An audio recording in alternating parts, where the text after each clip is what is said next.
we do here is go back.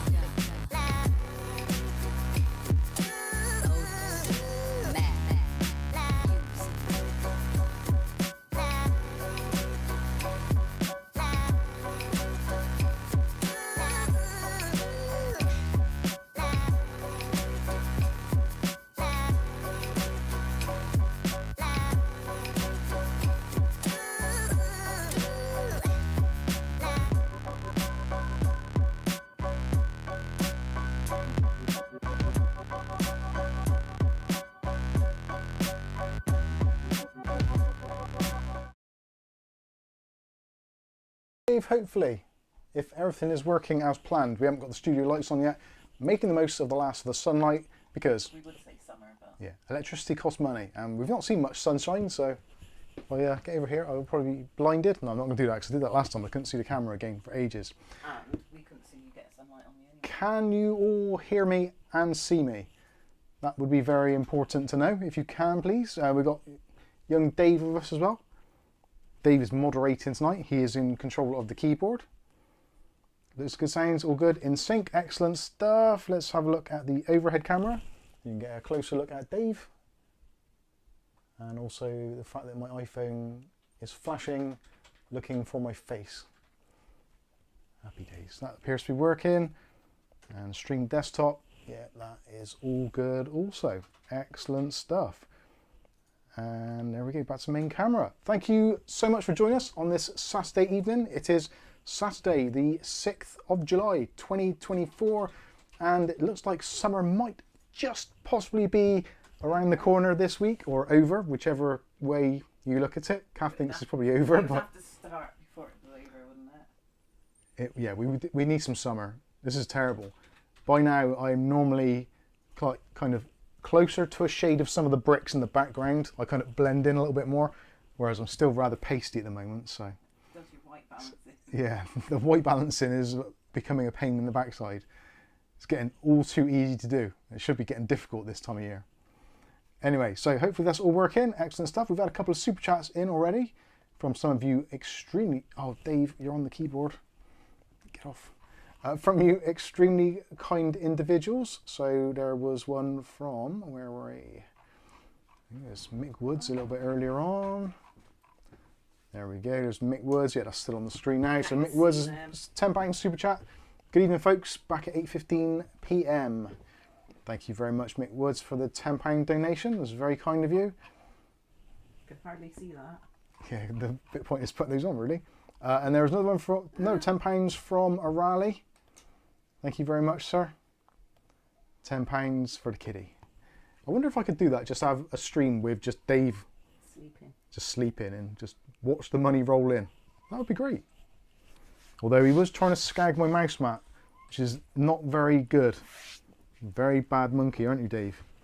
By the way, everybody, if you want one of these fantastic... Let's get on the overhead. If you want one of these fantastic mouse mats with Mike's Unboxing logo, or a logo of your own, the choice is entirely up to you. Get one with a picture of Dave, but Dave don't come with it. If you want a picture of Dave, I'll send you a picture of Dave and you can have that put on your mouse mat. You can get it from our good friends at technicallystable.com, and you can use the link in the description there. The link is affiliated, so we will earn a very small commission. So do bear that in mind. It all goes towards helping out the channel, but you also get something for yourself, and also you get a 10% discount if you use the discount code Mike, and you get free shipping in the UK. I'm not too sure what shipping's like in other countries, but I don't think it's going to be particularly outrageous. So if you want to help the channel... Did Sky get one? Yeah, I think Skystalker bought one. Be able to know the postage-ish. Well, yeah. To Canada. Not entirely sure. Cool Cat says, nice picture of Mike and Kath on the thumbnail. It's not too bad. That was a while ago when we were still working at the BBC. That's like 7 or 8 years old now. Incredible. Right, let's get back to the main camera. I'm actually starting to get a bit hot now. It's only 22.4 degrees Celsius here and 50 degrees humidity. Actually, why not let us know? Actually, why not let us know what the temperatures are in your neck of the woods? I'd be interested to see. It's actually a little bit cooler outside because yesterday we had a bit of a storm overnight between the early hours, which is why I'm absolutely shattered today because it woke me up. There was thunder and lightning and dude, Dave. Dude, don't lick the butthole on camera. Dave. You've let yourself down, and more importantly, you've let them down. Dave. Party trick you taught him. Dave's towel is ridiculous. It's like one of those static dusters you used to get back in the 70s and 80s, where you kind of rub it and it all just fans out. That's what his towel is genuinely like. Isn't it, Dave? Look at it. It's ridiculous. Look at that. No, he's off now. He's had enough. He doesn't like being in the limelight. I can't blame him.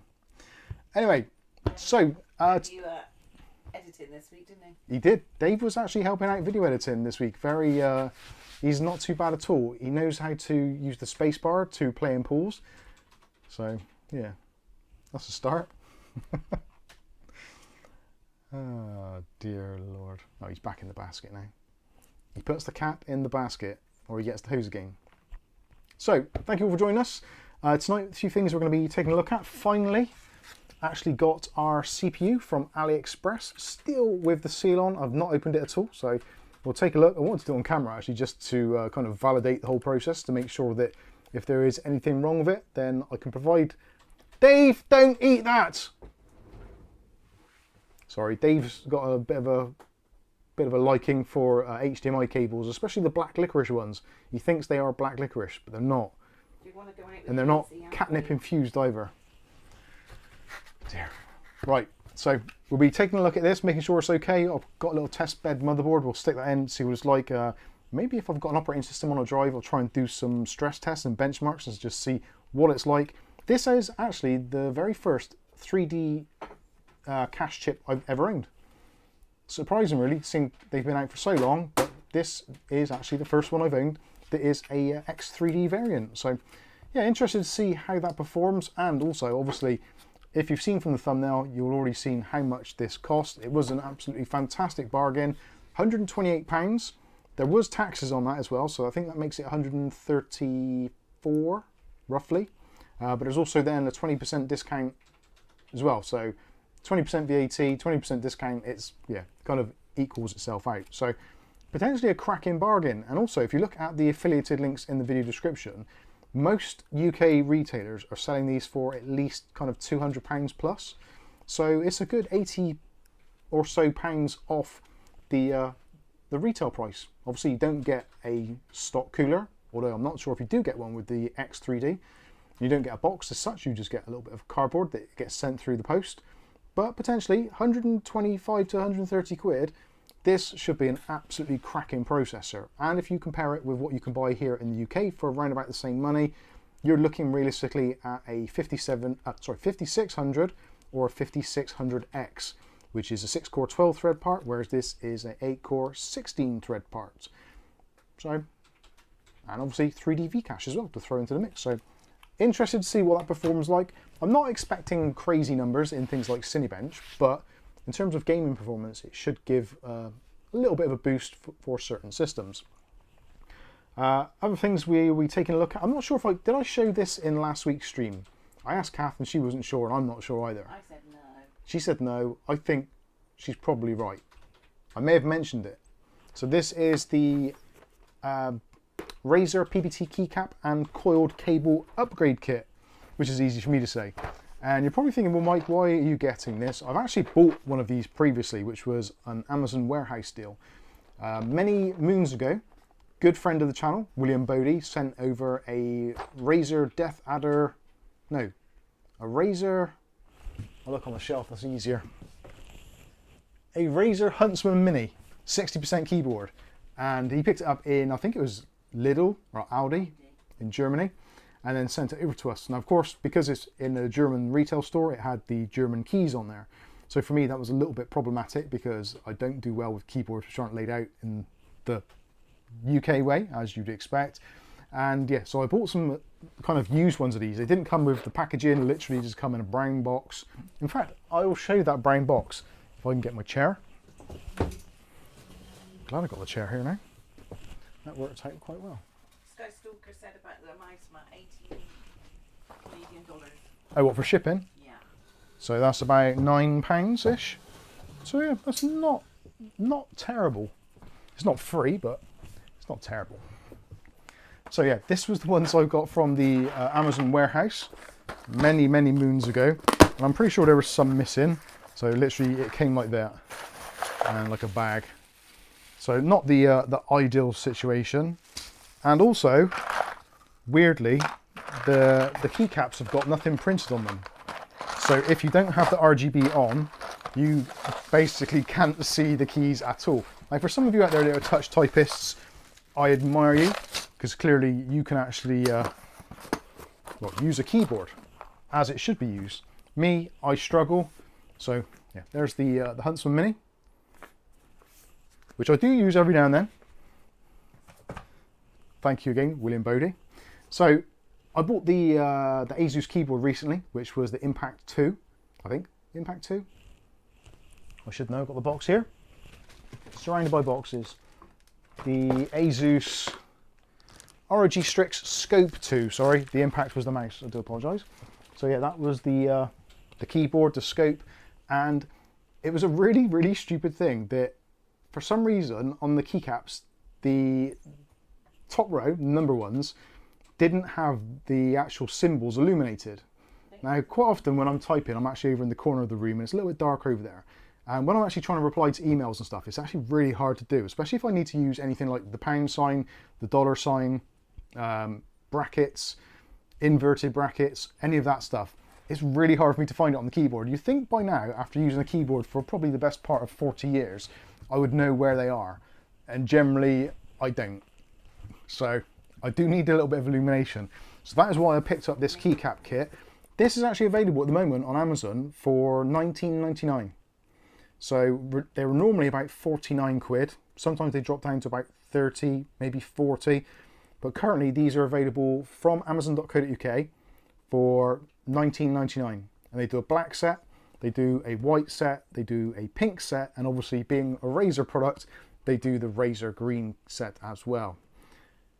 Also comes with a very nice coiled cable, which I will quickly show you now. I wasn't going to show this on the stream, but I'm actually quite impressed with it, so it was enjoyable. Let me get to the chat line a little further and see what people are saying there. There we go. Yanni said that he ordered his mouse pad on last Saturday stream. Yeah. And it came on Tuesday. That's not bad. Not bad. Thank you for helping support the channel. So there's the coiled cable it comes with. Probably not worth a great deal. Maybe, I don't know, somewhere between £5 to £10, I would argue. Some people would pay more for it, but I would say arguably kind of £10 is what you'd expect to pay for a coiled USB cable for your keyboard. So that's USB Type-C. And it also comes with things like your replacement stabilizer bars. And if you've got a, there it is. If you've got a keyboard with optical switches, comes with stabilizers for that. And of course you get 120 different keys. Now I've already swapped over pretty much all of mine. Oh yeah, sorry, text. Thanks, Welly Bob. Cheers. Doing my job for me. So yeah, you get 120 keys. So whether you've got a 60% keyboard, a 65, a 75, 10 keyless, full size, doesn't matter. This is essentially universal for all UK and American keyboards. So it does actually come with a separate little section, which is this one here, which has got all the UK stuff. So specific for the UK, you've got obviously your UK enter key. You've also got things like the slightly different size spacebar, Alt key, Shift key, Windows key, backslash, pound sign, hashtags. Yeah, basically it's got it all there. So if you're fancying refreshing your keyboard with some actually really nice PBT non-shine keycaps with RGB shine through, then yeah, for 20 quid, I think this is absolutely a astounding bargain. And for 20 quid, that's the sort of money you'd pay on AliExpress for a kit which would arguably not be quite as good quality. So yeah, if you like your keycaps to be nice and not shiny, easy to clean and all that kind of stuff, PBT double shot with RGB shine through, but also have a font on them as well, so you can use them if you have your lighting off. definitely worth a look. I've done a review video on this, so you can check that out very shortly. That will be out in about a week's time, I think. Yes, Kath? William Bodie, what's up with the dark side of the stream? The I think dark, it's just that the sun's yeah, shining in because the other sun is setting that way, it's casting a shadow over this way, so that half of the room is still lit. This side isn't at the moment, but we'll put the main lights on in a minute. So, yes. That was great. Jaheim says I've got a 95% keyboard. It'll work with that as well. No worries at all. Let's say hello to some of the people in the chat, because I haven't done that yet, which is very rude of me. So, Rally's in the chat. Atomic Sub, how you doing? Mark Berry as well. Mark Berry picked up a X3D chip as well, £135, which is effectively what I would have paid without the discounts. O'Reilly says his 5800 X3D really does generate a ton of heat. So if the 57 X3D can do similar performance and less heat for a good price, winner, winner, chicken dinner. Exactly. That is what I'm hoping for. Because there's nothing worse than building a PC and then being kind of like watching the temps all the time and listening to your fans ramping up and ramping down. That is one of the most annoying things for me. Mark says, my son's chomping at the bit for me to drop the new CPU, but it can wait till tomorrow. Don't blame you. Drop the CPU in, not on the floor. Yeah, don't drop these on the floor because they've got pins and they will bend. Ladios says it uses 45 to 50 watts while browsing. Very silly CPU. Yeah, I think that is one of the things with modern CPUs these days. I've actually started using a program for core parking or stopping core parking on my Intel setup over there for video editing. And actually that has made it a much nicer computer to use. So the 13900K, which is in that system, has got, I think, 24 threads altogether. Or is it more than that? There's 8 performance threads. No, 32 threads in total. 24 cores. I think. No, I'm getting confused. Anyway, there's a lot of threads and cores there. I think this... Yeah, it must be 8 performance cores and 8 E cores.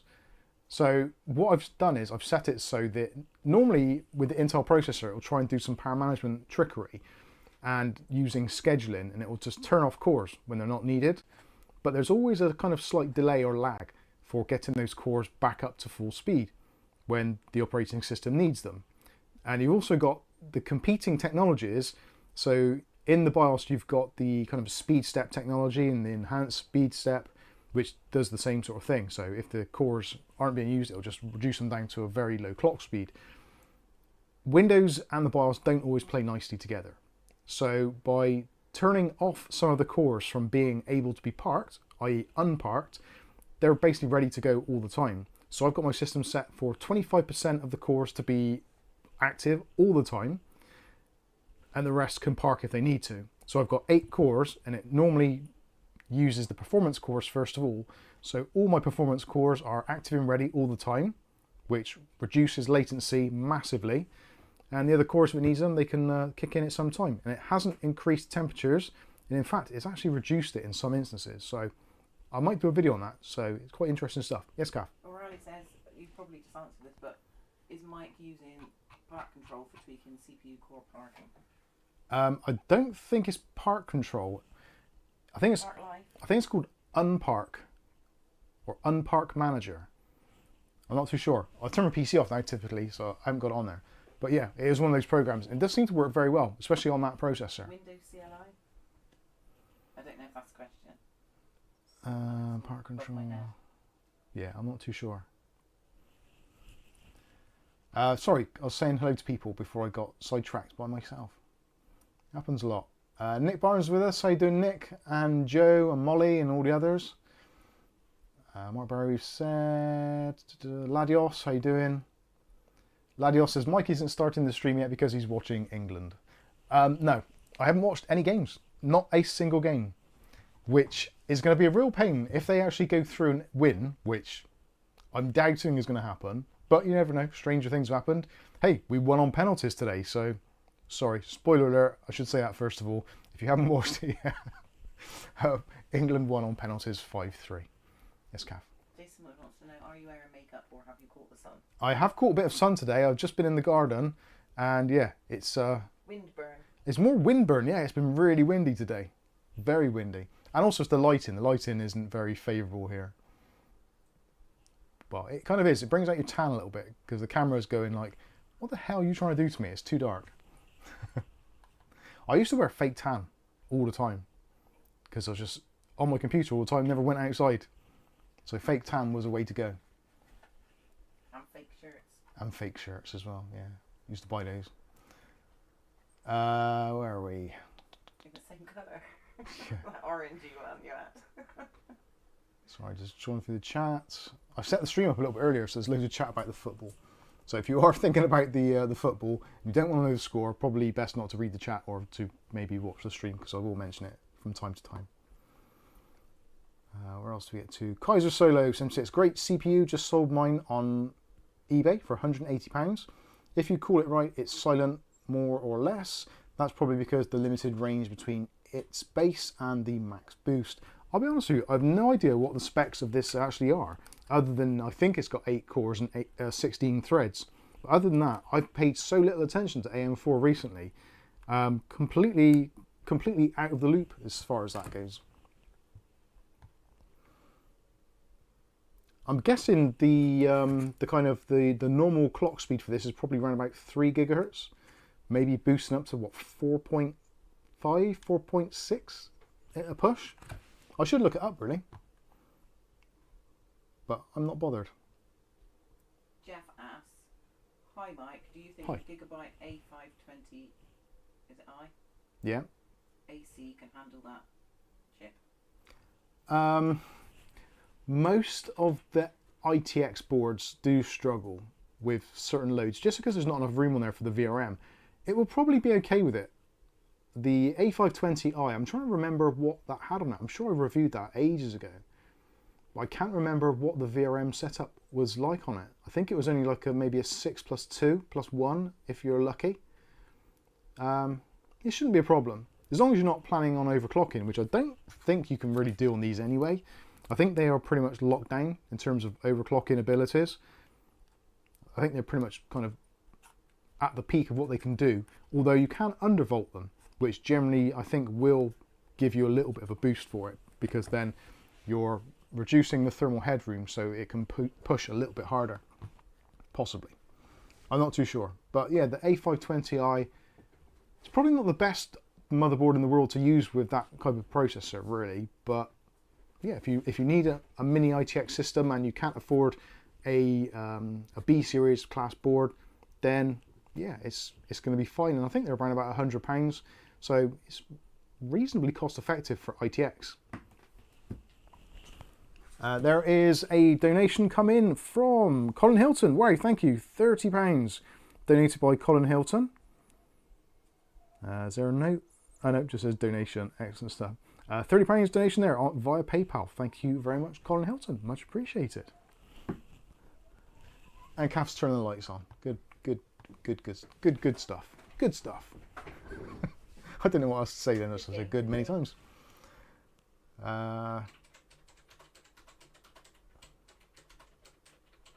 Nick Barnes says, ideally you want to use a 5600 in an ITX build for media and gaming, but first got to spend money on car as it needs a service, timing belt, and possible DSG service.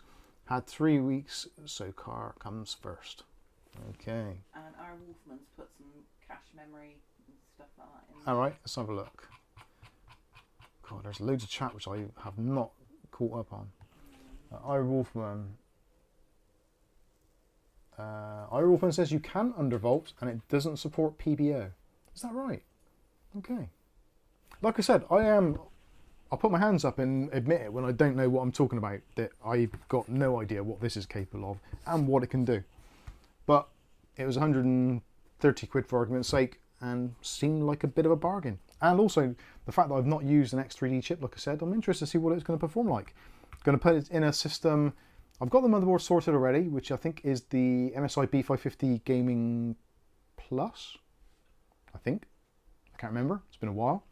I'm not too sure what graphics card and cooler. I think graphics card wise, I might go with the RX 6800. I'm also tempted to use the RX 7800 XT in it. I think the 7800 XT would probably be a better pairing for this, but we'll see. iRolfman says 4.1 gigahertz. Is that the... Oh, there we are, iRolfman. So memory cache 96 megabytes, clock speed 3 gigahertz. Oh, I was right on that then. That's pretty good. Which is actually, ironically, exactly the same as the 13900K. Number of cores, 8, socket type, so a TDP of 105 watts, and the boost clock is 4.1 gigahertz. That's pretty poor, isn't it? 4.1 gigahertz. But, as a lot of people say, and is worth noting, it isn't all about the gigahertz. Because, as we know, the X3D part of it, especially for gaming tasks, the cache is very, very helpful indeed. And a similar CPU at the same clock speed won't perform as well. So it isn't all about the clocks.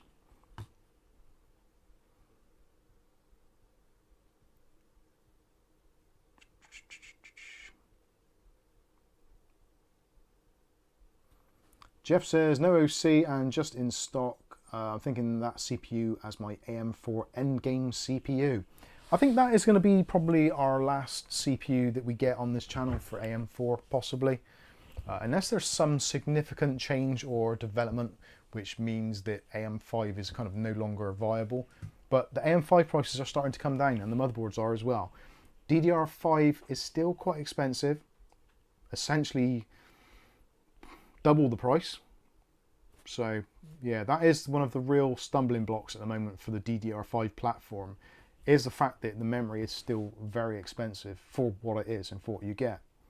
It's a shame they didn't do AM5 with the option of DDR4 and DDR5. I think that would have seen massive take up of the platform, because there's a lot of people that have invested a lot of money in DDR4 RAM. And DDR5 being a lot more expensive and potentially a little bit more fussy to get up and running, it needs to be cheaper, it really does. Joe Barnes, hi Mike Caff, and beautiful cats, hope you're all well. Yes, not too bad at all, thank you. Charles Ballard. Charles Ballard. Where? Kath, I went to a new chiropractor about a month ago and he recorded my session. It got posted late last Monday night. Can I paste the link in here so everyone can have a good laugh starring me? Yeah, carry on. Knock yourself out. Yeah. Rick H says cash is king. It is. Rick Welly Bob says 3D cache only shines in games when you game at 1080p and 1440p. Game at 4K, 3D cache don't help the bottleneck that the GPU has at that resolution. Okie dokie. Dave Aiken says can confirm the Hellcrax white case for under £30 with 6 fans is extremely budget. Yes, I think it probably would be for that money. The fans, I would say, realistically, if you're, I wouldn't say a connoisseur, but if you're someone who values the ability to change your fan speeds, control them RGB wise and all that kind of stuff, any case which comes with 6 fans and costs 30 quid is going to be basically kind of pointless. It's going to be one of those things where you build it and it'll look nice for pictures, but when someone actually comes to buy it or see it or use it, they're going to have kind of instant regret, which is sad.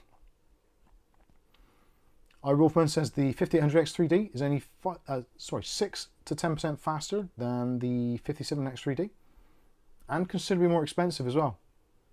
Holding on to the value, definitely. Dave Aiken says the fans sound like cricket in the summer. Oh God. Jay Gordon says had to manually search for the stream as YouTube would not show me. Pain. Sorry about that. Not sure what it is. Alexa says AM4 forever. It would be nice if AM4 could have kept going. It was a great platform. It is a great platform. It still is, and it will be for the foreseeable. I can't see AM4 dying in probably a year. I think it's got at least a year of still being pretty mainstream.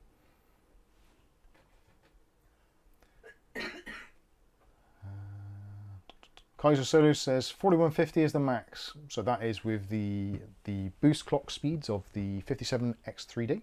Okay. So you can't use Ryzen Master at all with the 5700. Can you not undervolt it or anything? Oh, Paolo Sordini says you can undervolt the 7800X3D. I think Byron says he's done it.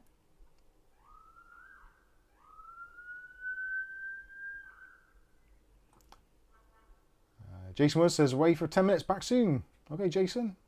Ronnie says He's probably back. can show core parking. Yeah, can show core parking in control panel with advanced power plant options. Just needs a single CLI command. Share the commands with other experts on the Discord. Oh, thank you very much. Yeah, for the Intel side of things, the core parking, I'm almost completely believing that the people that are having problems with Intel processors, with them being laggy and just getting those kind of millisecond lags, or every now and then a couple of seconds it just slows right down, I'm pretty convinced that that is down to core parking. I'm almost 100% that is what the problem is. So that's why I've been trying it. I've been trying to work out which or how many cores you can get away with having parked at idle and also under load, to see where the problem lies and what the background tasks are which kick in to then kind of take one of the cores from your game or your application, which then gives you that stutter. But Intel systems are absolutely horrendous when it comes to latency, especially with DDR5 as well. It seems there's a real knock-on effect of latency. It just doesn't feel as snappy, or in some instances it can be very laggy, which is like horrific if you're playing competitive games. So yeah, I've been going through that. At the moment, I think 25% is ideal for the 13900s and 14900s. I'm not too sure about processors with lesser cores, whether or not kind of keeping your primary performance cores active all the time is the answer. I'm not too sure. I'm still trying to work out what is going on there and see if I can find any definitive answer. Not that many people are interested, because not many people have got Intel processors, so it's not a big deal really. AMD rules the roost by a massive majority. Despite what the kind of Steam hardware labs would say, AMD is definitely the more enthusiast-focused market by a long, long way. Where else do we get to? So yeah, hello everybody who's in the stream. Thank you for joining us. Them and they've got a question, put it in again. Yeah, if you've answered a question and sorry, that's the one. Yeah, if you've asked a question and I haven't answered it so far, please do put it in again and I'll try and answer it for you. Where's Ugly Bob? Yeah, where is Ugly Bob? Good point. Barco says, I like a PC to keep the house warm in the winter. Yeah, that is a nice thing, especially if you live in the UK where it's basically winter, like Year round, eh? at least 10 months of the year. I dread to think what it's like for people in Iceland or Greenland, where it's like they have just like continual weeks of darkness. It must be weird. Rick H says Intel rules in my world. I really, if the older Intel stuff, I think is a lot better than the newer stuff. I think they really fell off a precipice when they were starting the kind of the 12th, 13th and 14th gen processors, because they've degraded, or at least the higher end processors seem to have degraded quite significantly. Having said that, using the core parking methods that I've been employing recently, I've managed to get the best Cinebench scores I've ever had on my CPU. I've managed to break the 40,000 mark, which I struggled to do.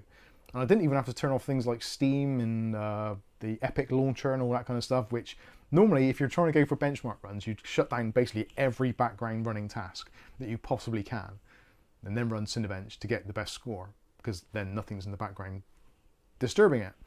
But I just did the core parking, ran a Cinebench, and it's like, wow, 40,000. I've not had that before.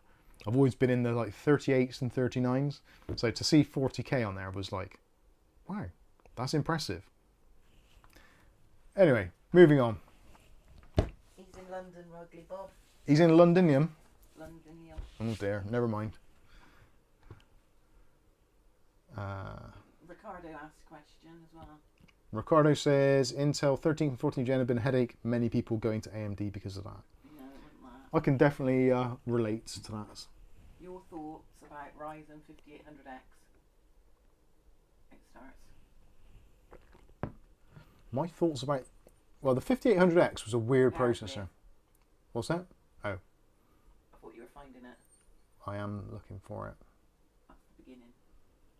Did it have a Q at the beginning of it? No. Oh dear. It's just above 0 defects is I am interested for a smiley face. All right. It's not that far. Oh yeah, Ricardo, yeah, sorry. Your thoughts about Ryzen 5800X paired with an RTX 3070 Ti? Too much bottleneck for CAD and design? No, I think that would be fine. I think that's a pretty decent pairing, to be honest with you. Toad's in the house as well. Oh yeah, Toad.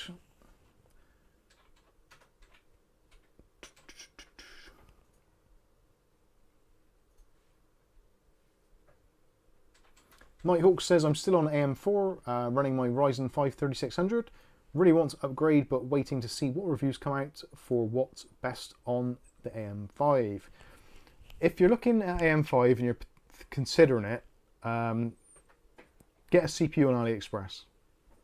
Is the most honest answer I can give you. Head over to AliExpress when they got their sales on, pick up something like a 7700X or 7700.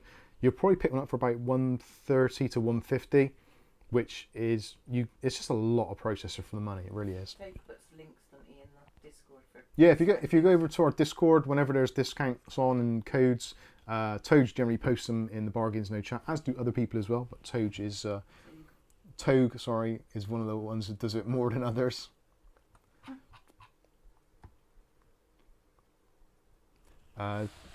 Toto says, Mike shilling AliExpress, laugh my ass off, you don't even get commission. I don't. Does he?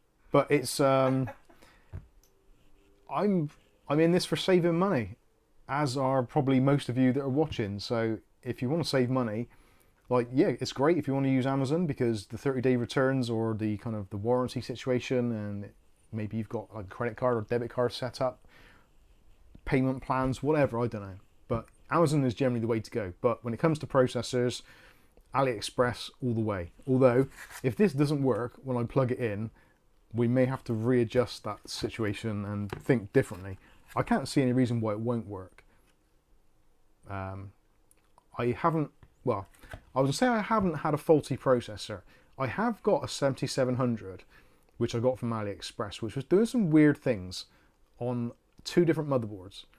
And it's now in the streaming PC, which, as you know, recently it's been absolutely fine. The streaming PC has been great. We've not had any crashes, lags, bugs, reboots. Shouldn't say yeah. It's been fine. But every now and then, when I turn the PC on, it will just not work, or it'll take absolutely ages, and then it will boot. So there's definitely something not 100% about it. And I did buy 2 of them. And I nearly sold the one that is in that PC to another PC, which has actually gone to the other side of the world almost. Well, not quite, but it's gone a long way. So I'm actually glad that wasn't the case, because I think if there was anything that was wrong with it, it would have been a pain in the ass to sort out. So for me, it's just another one of those things. Every day that it works, I say a little prayer. When it doesn't work, I cuss and go off and take a dump or something and relieve myself and try not to get too stressed out about it. Realistically, it was a cheap chip. I think I paid about 150, 160 for it when I bought it, so that is a saving of almost half. Like, they were about 300 quid when they come out, so yeah. Alessa says, saving money is like holding water in your hands. Why even bother? Well, you never know, because sometimes you might get really thirsty and you'll be glad of that water that you've kept in your hands for the emergency purposes. So it says, it'll be fine, Mike. David and mine works. Yeah, I think it'll be fine. Get a credit card. That's my advice for AliExpress. I would say do one better. Use a credit card, but via PayPal, because PayPal are generally very good when it comes to fighting for the customer.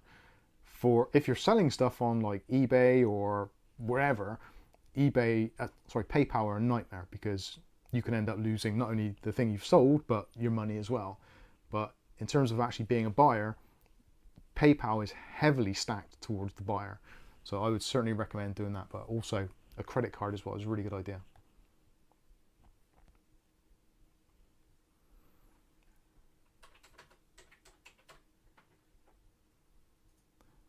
Oh, Welly Bob, yeah, Welly Bob is jinxed. When I buy from AliExpress and eBay, the goods don't like me. Yeah, you weren't very lucky with that, were you? Mark Berry says, I bought my CPU with PayPal, so fingers crossed for tomorrow. Yeah, I think you'll be fine. Hopefully we both will be. Nick Byron says, I did the same using PayPal for safety. Yeah, I think that was a good idea. Alessa says, WWE Money in the Bank is on tonight. Can't wait. Oh, the wrestling. I was thinking that's like the World Economic Forum or something.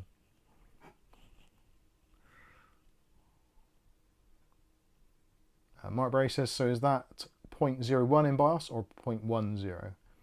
That must be down to undervolting. Okay. Patrick LaBelle says, hi there, just got my A1 Mini setting up whilst listening. Awesome stuff. And thanks. I haven't used, to be honest with you, I haven't turned that printer on this week at all.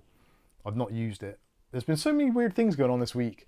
Our little cat, Otis, I'm not sure if he's been scared by something or whatever, but he's got to the point now where he's terrified of me. He has been terrified of Kath and also the kids, and he's been spending most of the week actually hidden underneath our bed. And every now and then he'll come out to the side. I think at night time he comes out and maybe has a bit of a wander around. He's fine with the other cats. He's fine. There's nothing wrong with him. We've seen him. He's not ill per se. He doesn't appear to have any physical damage or anything. Whereas most cats, if they get into like a fight or they get injured, they'll just go off and hide somewhere to recuperate and recover until they're strong enough to kind of be in a community or whatever. But he's not got any of that, at least not that we know of. But yeah, he comes out. He's okay with me and the kids now. Yeah. So far, Otis is alright with Kath to some extent. He'll come out to like the landing. He actually went outside today, come all the way downstairs, went outside, then legged it back in and hid under the desk again. So I've no idea what's going on. It's just, oh dear. It's just, yeah, whatever. So yeah, one of our furry friends is not quite right at the moment, which is a shame. Funny week, you said. So Otis then. You said it was a funny week. Yeah, I'm trying to think. That's been one of the things which has been like annoying. Well, not annoying, but just like what's going on. I wasn't very well yesterday at all. I don't know what it was. I must have eaten something, or I don't know what it was. Just felt well. Actually, for 2 days I felt really, really nauseous all the time, pretty much. And it's like, why do I feel sick? Like I'm okay, but I feel sick.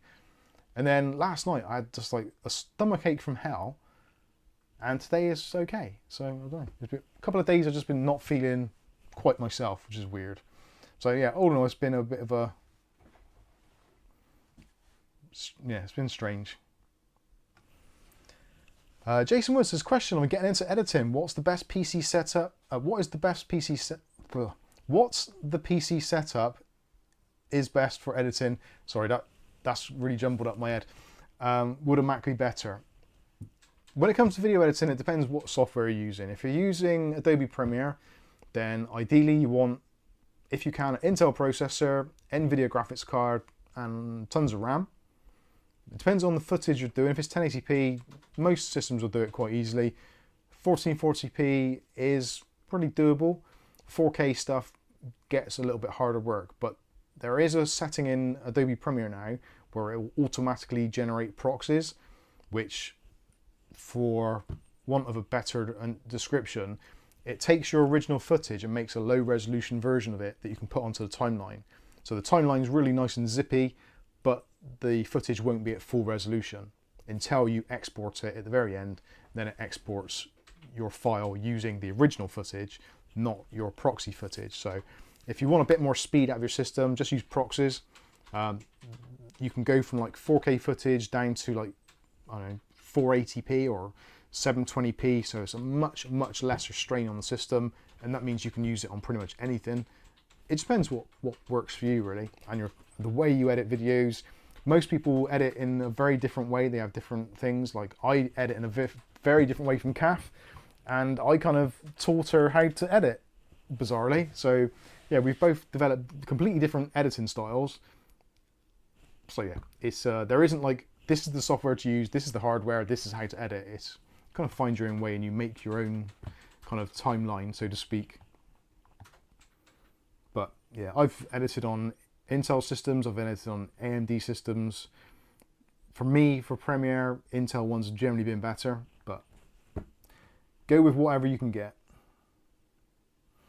Nick Barnes says Mike Tudor's tax bill. I've actually paid the tax bill. That made me feel quite bilious, to be honest with you. Especially as I couldn't get into my app Yeah. to agree the payment, so we had to do it old-fashioned with a cheque.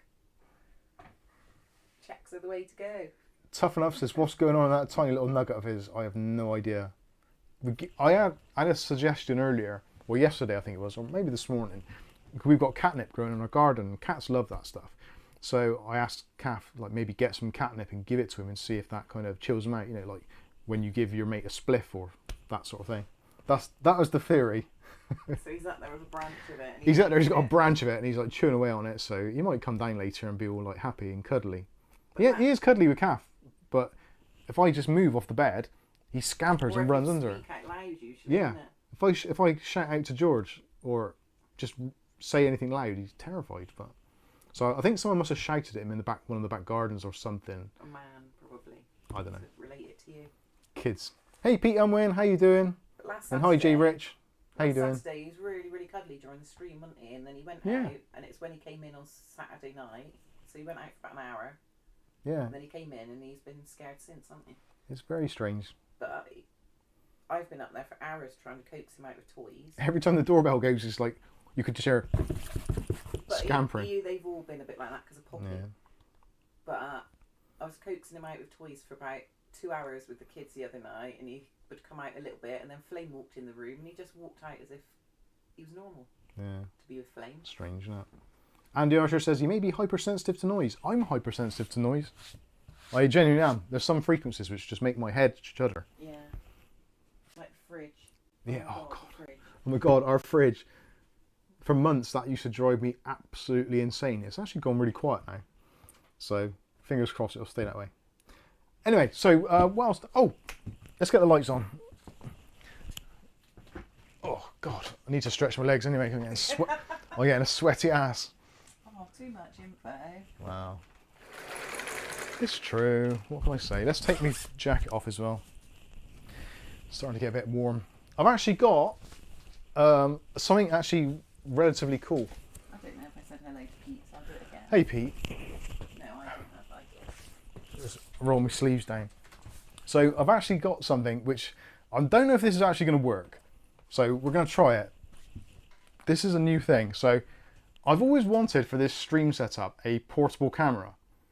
But when you're streaming from OBS, realistically you've got to have everything connected because the system doesn't recognize it. There is a piece of software called Video Ninja, or VDO.Ninja, which can turn a tablet or a smartphone into an additional camera. So I'm going to set this up and see if it actually works. So you open up a web browser. That's going to work now. No. Where are we? Tabs. Video Ninja. Share your camera. Allow. And we'll change the video source to high resolution just to make sure that it will do it. And I think that may have started. So that don't look right. I've got to click on start, that was it. Can you look at nothing? I am looking at nothing, the screen's blank. Nothing. Have you ever? Have you ever? Nothing. Have you ever had a PC that would be very slow on cold boot sometimes? Mine does every few days, but fine when reset. When acting slow, I look at Task Manager and hardware info, yet nothing seems abnormal. If it's doing it when it's cold, it could be your power supply. Check your power supply voltages in the BIOS. Do it a couple of days, like just make a reminder to yourself, rather than going straight into Windows, go into your BIOS every time you start your computer and just look at your voltages and see if they're as they should be. Or join the Discord. Alternatively, you can join our Discord, of which I can press a button and give you a link. We can give you some information there. But it might even be just the processor's not seated right, and as it warms up, it kind of moves the pins a little bit. That is very possible. So this, in theory, is working now. So I'm going to go over to my other portable camera. Hey, there we go. We actually have a wireless camera. Don't get me on it by accident. I'm not going to get you on it by accident. So this is actually quite handy because we can get close-ups on things. So when I'm doing the stream, I can get a close-up. It's not the most stable. That's not too bad. I thought that was your hands. So yeah, we can pan around. This should be 1080p, 30 FPS. So perfect for streaming. Look at things and get some close-ups. So take a look at our little knife here. So yeah, this could be very useful, I think. Mike, your hands are shaking. They are. No, it's because the for some reason when you're doing this, the stabilization in the camera doesn't work, which is a little bit annoying. You need to make a stand for it. Use those keyboard stands. They would be the wrong angle. Actually, no, that might work. Depends what you're showing, obviously. But So if I do it that way, people get motion sickness with that. is that over the lens? Yes, it is a little bit there. So I think that is actually kind of okay. There's the lens. No, it's a little bit too, needs to be angled up a bit. 3D print a tripod. I've actually got loads of tripods, so I could do that. Why can't you use one of the tripods? Good question. Anyway, so let's oh yeah, this is now actually awkward. So I could make... O'Reilly says, what's the chance Kath gets caught on a spanning shot? Probably. No, she'd be pissed. Jason Wood says, 3D print a stand for the camera. I have actually got, literally, almost every camera I've ever bought has come with a Joby or a GorillaPod or something, which I never use. I always just chuck them back in the box. I've got a couple of them here, so I could do that actually, but I haven't got it to hand, so unfortunately I can't do it at the moment. But I just wanted to do it as a bit of a test to see if it works, and it seems like it does. So anyway, that is that could be potentially quite handy. Oh dear. Let's go back to the main camera. So I'm going to have to, in actual fact, Colin Hilton, God bless him, has actually donated a new Stream Deck to the channel. And he's going to be coming down at some point, or send it in the post, I'm not too sure what the deal is. So I can actually add more buttons to my Stream Deck, so I can add in all of these different cameras and whatever, all that kind of stuff. Yeah, I can't. So that's pretty cool. Anyway, I just wanted to test that as a kind of proof of concept, but you use keyboard stand but face the camera downwards. Yeah. I see, yeah, see what I mean.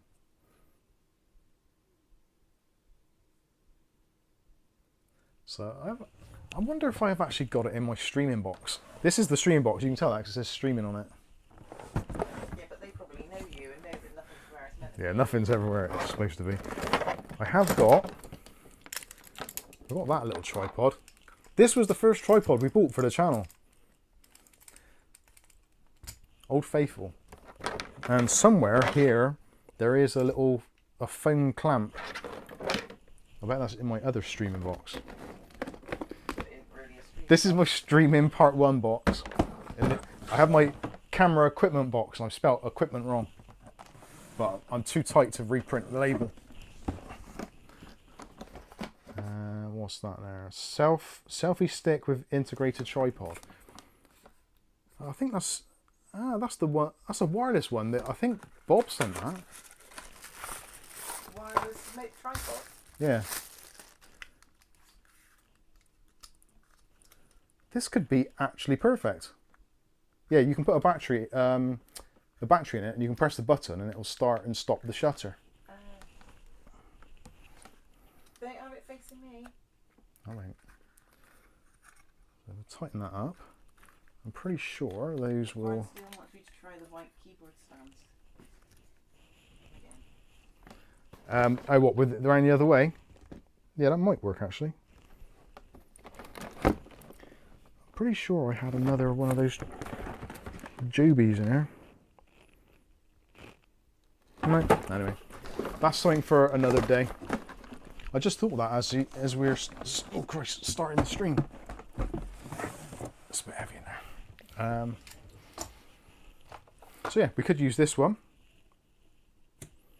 Seems to be pretty stable. And there we go. So keyboard stands, and then put the camera that way. No, that way. This Face ID and refresh. Share your screen. Allow. It's annoying that you've got to do that every time. So share your camera. Portable camera. Yeah, there we go. That kind of works a bit better, doesn't it? And actually, while we're doing this, we might as well get on with it. Jason says, how are you getting on with the printed stuff, Mike? Not very well, to be honest with you. Not very well, you just haven't bothered. Yeah, it's working all right. It works okay. I don't really know enough about it, and I don't know how to use the software in a very kind of comprehensive way to make what I actually want to be able to make. So there's the CPU. I don't think there's any bent pins.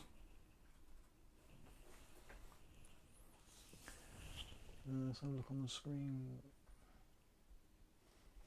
Autofocus is going nuts.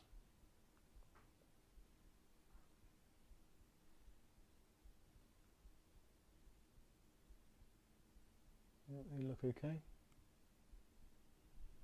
Why is the autofocus jumping so much? That's better a bit. I don't know. No, I don't like that. The autofocus sucks. Let's go back to main camera. There we go. That was only in 720p as well, but the principle is there. I think that's actually quite handy. So if you're doing streaming and you just need another source, then it's a pretty cool way of doing it. So the processor seems okay. There's no obvious marks on it, although the heat shield looks a little bit weird. Made in Malaysia. 2021, I think that says. Anyway, I'm going to put that away before I drop it and or break it. And never quite make out which way is the right way in there. Anyway, there we go. That was a bit of a test to see if that camera works, which it appears to. Good stuff. And yeah, I'll actually be able to use the selfie stick. I think this extends as well, if I remember rightly. Or does something else. Or did it? I could be... Oh yeah, that's right. It extends, I think. I'm not too sure how. Yeah, because it's like a selfie stick as well.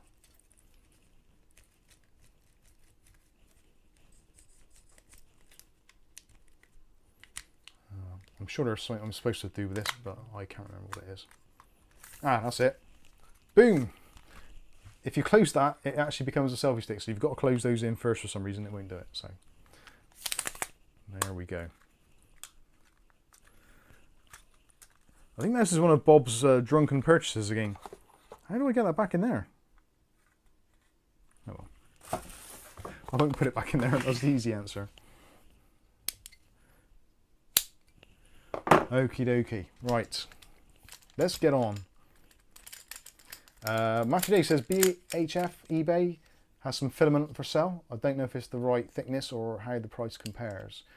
I think normally when it comes to the filament, I think, is it 0.25 or 0.4? Might be 0.4. There's loads of different types, but I think the bamboo standard filament is about 12 or 15 pounds roughly for a kilo. What was I going to do? Did that. Did the keyboard caps. Ah, keyboard caps. That's what I was going to do. So the next thing, this is coming up for review. I'll get these out of the way before I do the test bench, because I'm going to do that at the very end. So it's going to be messy and I've got loads to clear up. Our good friends over at overclockers.co.uk sent in this Ducky 6108 keyboard. So for those of you who don't know Ducky keyboards are probably amongst some of the better keyboards on the market, especially in the kind of the enthusiast market. They kind of really pioneered it. So the Ducky Zero range is their kind of almost like a no frills version. So you get all of the kind of the usual build quality that you'd expect with a Ducky keyboard, but often at a lower price. And speaking of price, I'm not too sure what the price of this one currently is at the moment, because technically it's not released over in the UK yet, but they got one sent over to me, so I said I would love to check it out. Some of the specifications. So it's a multi-mode keyboard. You can use it wired, you can use it wirelessly on Bluetooth, or you can also use it on 2.4 gigahertz. And it has a 1000 hertz polling rate on both the wired and also the 2.4 gigahertz. The Bluetooth, I think, is going to be considerably less. You don't generally tend to have a very high polling rate on Bluetooth because of the way that Bluetooth is meant to work. 2 seconds. Anton wants to know the vendor where he bought the chip from. So shall I make Toga moderator so he can Yeah. Can you ask if you Yeah, I think it's CPU Global Store. Pretty sure it's CPU Global Store. Can you ask Toga if you mind putting Toad, can you put the link in, if possible? we did make a mod so he can. Let's go back to the overhead camera. So this is what you get in the box. So you get the keyboard itself. They asked me which one I wanted. There's a version of a black or white, and also with an absolute ton of different key switches available. So you get the user manual, which I will refer on. You get a manual, a user manual, what's it called? There is a USB Type-C cable, braided. I'm guessing there's going to be... Come back soon. Oh, balls. Right, Kath, you better hide. Actually, don't worry, main camera. And we'll do on. And we'll do position number 1. There we go. I know what it is. It's because I turned the bloody camera off again. It's got a sleep setting, and I've set it to sleep after a few minutes. Oh no, auto sleep's not even on. Okay, no idea what happened there. Anyway, so in the box, you get the keyboard. You also get a plastic keyboard cover, so you can leave that overnight. So if you've got cats, pets, or you're in a dusty environment, a little bit of protection for your keyboard, which is always nice. Anything else here? Get the usual deal. So you get a replacement Ducky spacebar, just to kind of brighten things up a little bit if you want to. You get a keycap puller and switch puller. You know, I need to build stuff in my keyboard when I'm actually sat at it. This is a spare Ducky key. I don't think I've ever spilled anything in my keyboard when I've gone to bed with the cover off. Oh, not going to worry about that. That is... Actually, I don't even know what that is. Oh, that's the receiver, which is also a keycap. That's bizarre. I don't understand that.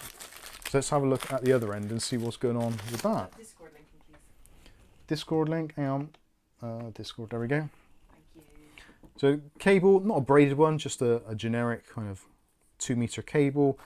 But you also get... Oh, Andy, I'm making a mod actually, can't I? Yeah, that must be just a holder.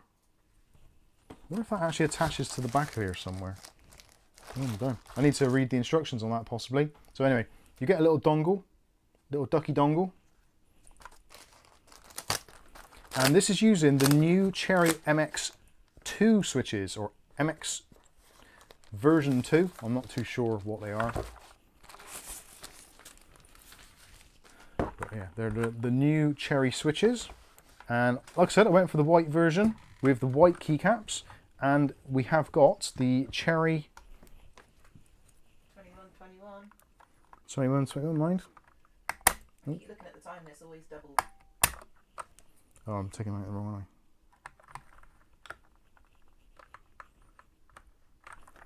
Why do these switches not want to come out? Come on. You're supposed to be hot swap. Not so hot right now. Ah, there we go. Cool, blimey. That wasn't in there very hard at all. So these are the new MX2s, Cherry MX version 2, enhanced version. So I've gone for the silver speed switches. These are very nice. Hopefully you can, I know I'm on manual focus, aren't I? Dipstick, hang on. I will go over to main camera. And hopefully you can see those. So these are the new Cherry MX switches. MXV2 or MX2V or MXX2 or something. I'm not too sure exactly what they're called. I need to find out before I do the review, but these are beautiful.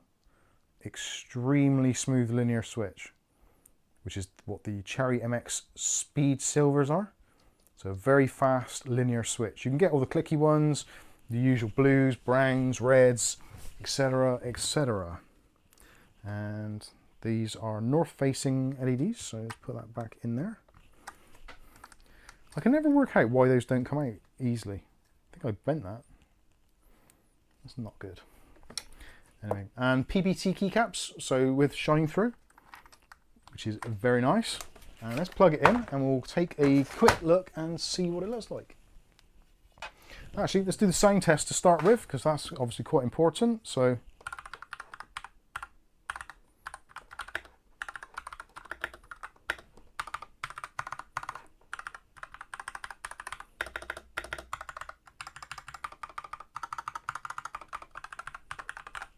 I like that. I like that a lot.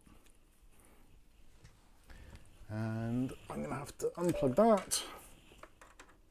And plug that in. And USB goes in the back. There's cable management routes and all that kind of stuff.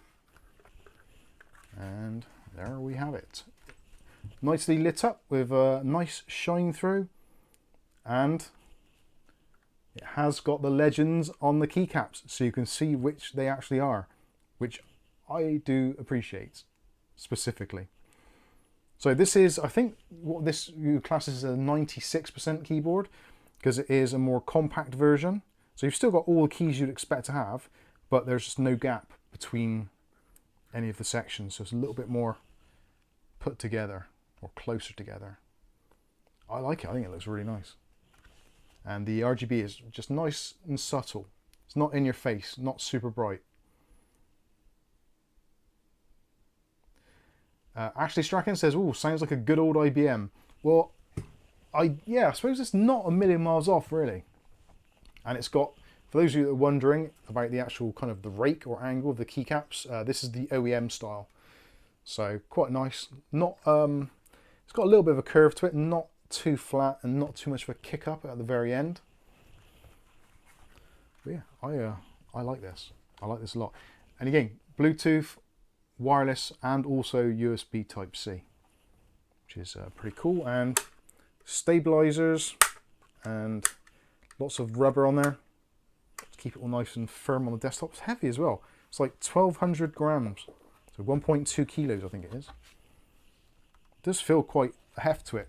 So the keyboard deck itself, there are multiple layers of both foam and also rubber in between it to keep it all nicely balanced and nice and kind of a little bit of a sponge to it, but it also deadens out all those awful noises and the pinging that you sometimes get. So that's good. And I wonder if the keys work. Yeah, volume keys work straight away. So you've got dedicated volume keys up and down. I like the fact, having a media keys or just a couple of them, oh my god, it's got a calculator button. Fuck me. It's got a calculator button. Unbelievable. Sorry, I'm a bit excited. Do you want us to give you 5 Give me 5 minutes alone. It's got a keyboard. It's got a calculator button. This has got a calculator button. An actual calculator button. Built in. It says Cal on it for calculator. It's wireless as well. This is amazing. Oh my god. Volume buttons and a calculator button. Okay, this is my new daily driver. That's all there is to it. Oh, you do not understand how cool this is for me. As someone who uses calculator a lot, like a lot, especially when we're doing our taxes or I'm trying to work out price differentials or just anything at all that needs a bit of mathematics applied to it, I use the calculator at least a couple of times a day. And every single time I have to go through, start menu, CAL, start typing calc, then go into it. Whereas this is like, oh, calculator, unbelievable. I'm really pleased about that. You've probably not understood how pleased I am. Where's the mouse gone? Oh, I've unplugged the mouse now. That's useful, isn't it? I'm impressed. I didn't think I was going to be this impressed, actually. And it's got all the right symbols in all the right places. This is a happy day, my friends. This really is. And I don't think it's incredibly expensive either. Let's give you a bit of a close-up so you can see what it's like. I like this a lot. It's got just about the right amount of RGB to not be offensive. And you can probably see the keycaps. Look, they've got the legends on. I can make smiley faces. The strobing you're seeing on camera isn't happening in real life. That's just down to the settings of the camera. But look. Calculator button. Media buttons. I do apologise for the language, but this is great. Actually great. Has it got a palm rest? It hasn't got a palm rest. You'd have to buy your own. That is great.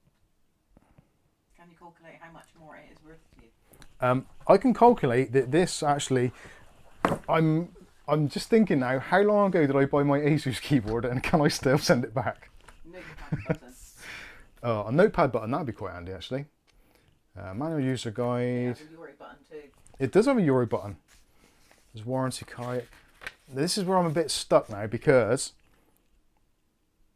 I don't have a user manual. They don't include one and they haven't uploaded it to their website yet because it's such a new product.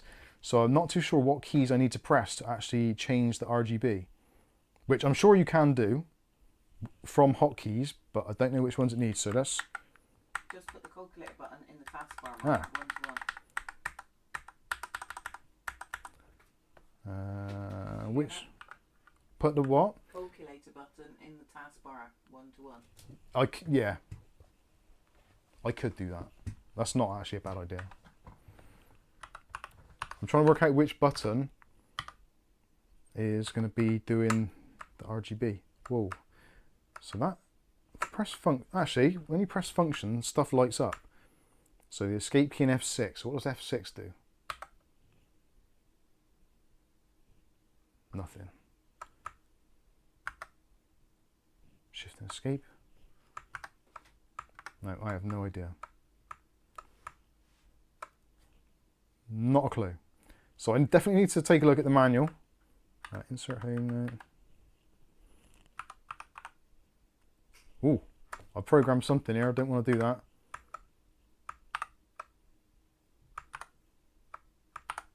I'm in programming mode. Okay, I give up. I need to read the manual. That is the unfortunate thing. I looked on this earlier to see if I could find a manual, and it isn't actually out yet, which is a shame because we could have a whole heap of fun changing RGB colors. But anyway, I wanted to give you a quick look at this, and I'm actually really glad I did. I did take a very, very brief peek at this earlier on today, and I was looking at it thinking, actually, yeah, it's quite nice. And they've got, it's not overly done and tacky, so you can't see it's a Ducky keyboard, other than if you look on the back there, you got the Ducky 0618. So it's actually been done really tastefully, I think. That's a nice keyboard. And you've got the button there to switch between your wireless modes. And you've got your flip up feet with various different angles and also little silicone bits to keep it spongy. But yeah, I'm impressed. I like that a lot. And I do like Cherry MX Speed Silver switches. And the keycaps, the fonts, they've done a lot right here. They really have. I like this. If you're into full-size keyboards, I think you're going to like this a lot. Price-wise, I don't know at the moment how much this is going to be.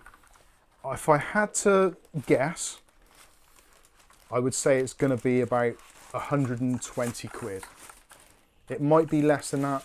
It is part of the Zero range, so they might have tried to get it in a little bit cheaper than that, because it isn't using a metal deck, it's all plastic. But the Speed Silver switches are probably, there's 110 or so. They're about 50p each. So 60, 70. It's probably going to be about 120 quid, I reckon. It might be a little bit more, it might be a little bit less. I'll be interested to see, actually. They're going to send me some links when it's actually available. Not quite full size. No, it's a little bit smaller than a full size, but if you take a look at this alongside what is technically, but this is a full size keyboard in effect, and it's basically, yeah, it's essentially the same. I would say it's better than a full size keyboard personally, and I'm someone who loves full size keyboards. So yeah, I'm excited to be trying this out. And I should say as well, also, again, massive shout out to overclockers.co.uk for sending it over for us to take a look at. There will be a full video on it. And it was actually very good that this time, because they reached out and said, would you be interested in taking a look at this keyboard? So yeah, sure. And the first thing I said is it UK layout? Because that's really important. So yeah, ticks a lot of boxes there. Multi-mode connectivity, long battery life, full-size keys, hot swappable switches. I like it. I think that's going to work out very nicely indeed. Let's take a look in the chat here and see what you guys are thinking. Oh, I'll tell you what, if I plug in my my keyboard and mouse, that'll make life considerably easier. Viali says all keyboards should come with a palm rest. I don't know. I can't recall the last time I actually used a palm rest. And funny enough, the MSI GK71 Sonic comes with a palm rest, a really nice one. The Asus Scope 2 comes with a wrist rest, and I never use them. I always take them off. But if you like using a wrist rest, I understand that. But I think it's because we have cats. You don't have room to put anything in front of your keyboard, do you, with them there? Andy Archer says, is it on the box? No. Sometimes they have like a little card that it comes with, which tells you what all the functions are. I should have gone over to VIA, because you can actually use it in QMK/VIA, and you can program all your keys and stuff in there if you want to. That's something I didn't mention. So it has got full via QMK. Basically, you can do all of the software control actually online, so you don't have to install other software to change key mappings, RGB settings, all that kind of stuff.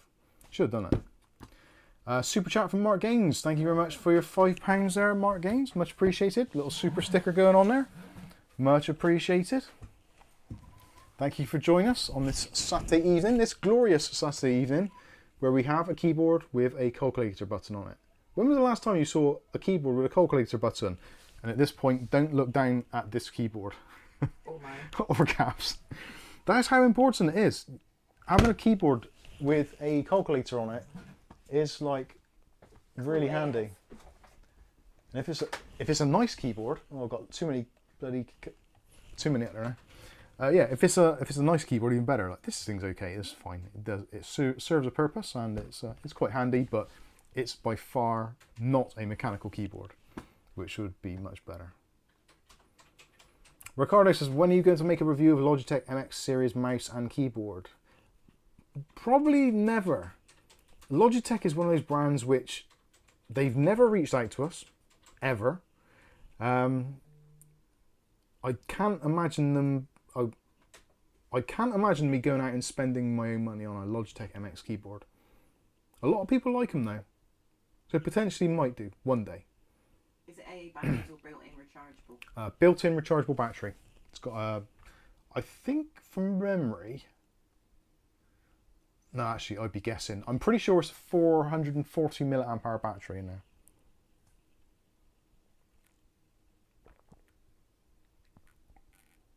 Get your 3D cache on. Everyone's asking about that. All right, we'll get that set up very shortly. There's two other things I've got to show you. Well, I don't have to, but Nick I want to. Nick Warren uses his brain is quicker than finding the calculator. Yeah. That's why you need your button. Let's put my keyboard stuff back up on the shelf a minute. Oh God. Imagine Mike's excitement when he first saw the Casio calculator watch. Oh, I always wanted one of them, but I couldn't use one because my stumpy fingers would be pressing all the sorts of buttons, and I'd be like, He's left-handed. I'd end up being like the Chancellor of the Exchequer, getting it all wrong. George's gone back to a Casio watch. Is it me or is it getting muggy in here? It's really warm. Oh, that's all right, as long as it isn't just me.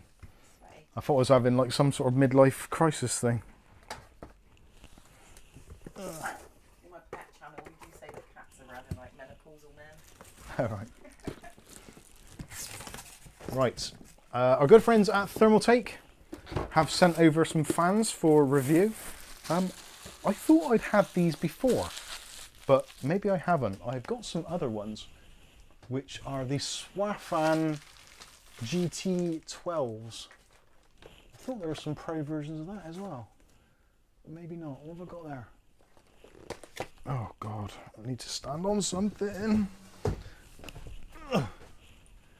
Ah, Toughfan. Right, I understand what's going on now. Right. No. Right. So they've sent these over. So for non-RGB lovers, these are going to be right up your street. So these are the new Toughfan EX12 Pro. Now when I looked at these, I was thinking, I'm sure I've done these already, but I haven't. So I was thinking they were these, which are the Swafan GT12s. So these are Swafans. These are Swafans as well, but they're not Swafans. So they're a middle ground. Rick H has just realised that his keyboard has a calculator button. Woo! And 2 seconds, Captain Mike said channel seems to have gone from 100k to 119 very quickly. Does the channel growth show a sharp uptick? Not really. Ourselves how quick Yeah. it was to get. It seems like we've gone to 120 quite. Oh, Maze is in the window. We have gone. It's been quite quick. So I think we got to. When did we get to 100k? Back in Christmas. November, I think. Yeah, Just November. before Christmas, wasn't It was just before Christmas, so yeah. Normally we would. Generally, most years we'd see growth of about 20,000 subs, thereabouts, 15 to 20,000 subs. So to get 20,000 subs in half a year is looking quite good. As long as we can keep the momentum up, it should be quite cool. I think when you get to a certain size as well, YouTube will start showing your videos to more people. And I think, especially this week, we've had a noticeable uptick. Actually, the last 2 weeks, I've tried deliberately to not make videos that I don't want to make or that I don't think people are going to be interested in. Now, there's going to be a few that slip through the net, but I'm trying to make content that I feel is useful. Rather than just like grabbing something and saying, right, let's do a video on this. I want to try and do videos which are genuinely helpful for people. So people will actually search for them. And then they might find us and then like the style and then join the channel, become a member, subscribe, whatever, come into the Discord, leave a comment, whatever. So I am trying to make a definite effort in order to do that. It's, I don't know. Yeah, it's a tricky one because it's using more brain power. It's using a lot more brain power, which hurts. The videos take longer to make and to research, but we are finding, like this last week or so, the videos are getting better views.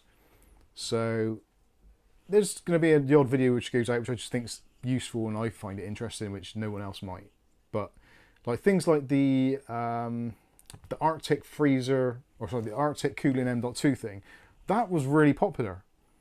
And it was like a daft thing, because like it's a £4 M.2 cooler, but I think it just hit the right nerve at the right time, because people were interested in it or had seen it advertised, and there was interest behind it. And the fact that I had a negative experience with it, I think was really polarizing, because like with everything, if you get a new product come out and it's all hype, you need a little bit of balance to kind of work out whether or not it's right for you, or if it is as good as the hype is saying it's going to be.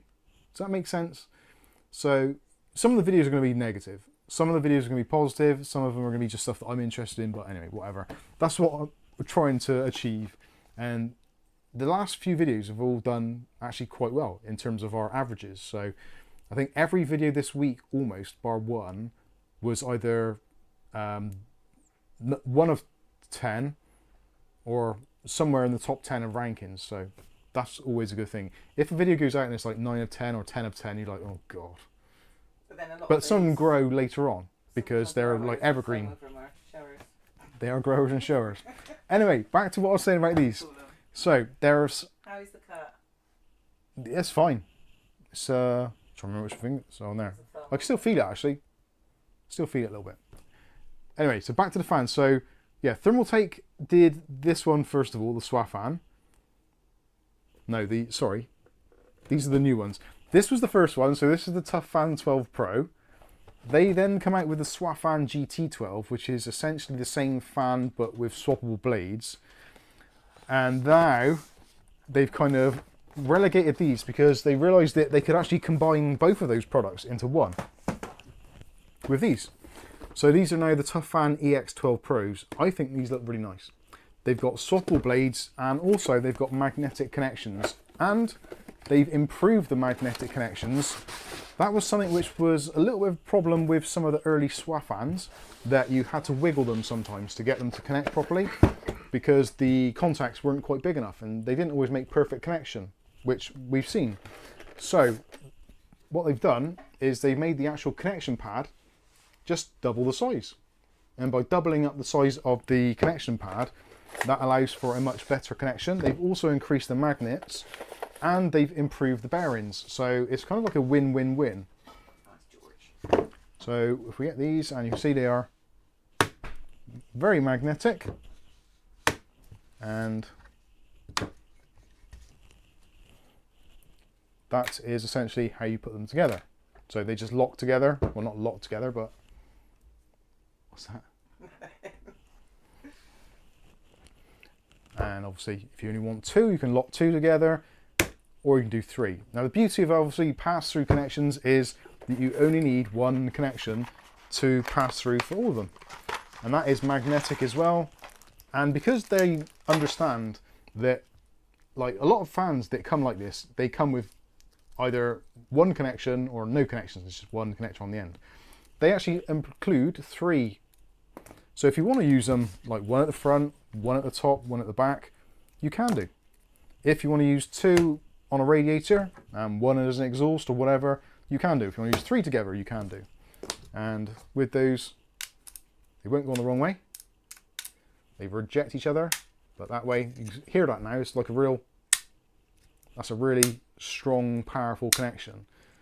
And that just terminates into a PWM. So it's just really nice for making less cabling, cleaner cabling. So yeah, I like those a lot. And again, if you're not into RGB but you want a powerful fan, these are awesome. They've got, I think, somewhere in the region of about 2.96 meters H2O. So decent static pressure, as you can probably tell by the layout of the blades. And I think these are putting out somewhere in the region of like 68 CFM. I better check that now, because I'll be lying. So standard blade profile, sorry, 2.6 meters H2O and 64.21 CFM and 29 dBA. So still pretty powerful, and RPM ranges between 500 and 2000 RPM. So those are very nice. They're not cheap, as you would probably expect from a slightly higher quality fan, but you do get the ability. So if you want them at the top or you want them at the bottom, you just do the whole swafan thing, and grab yourself another blade out of the pack with a reverse blade. Pop it on. Oh, did that?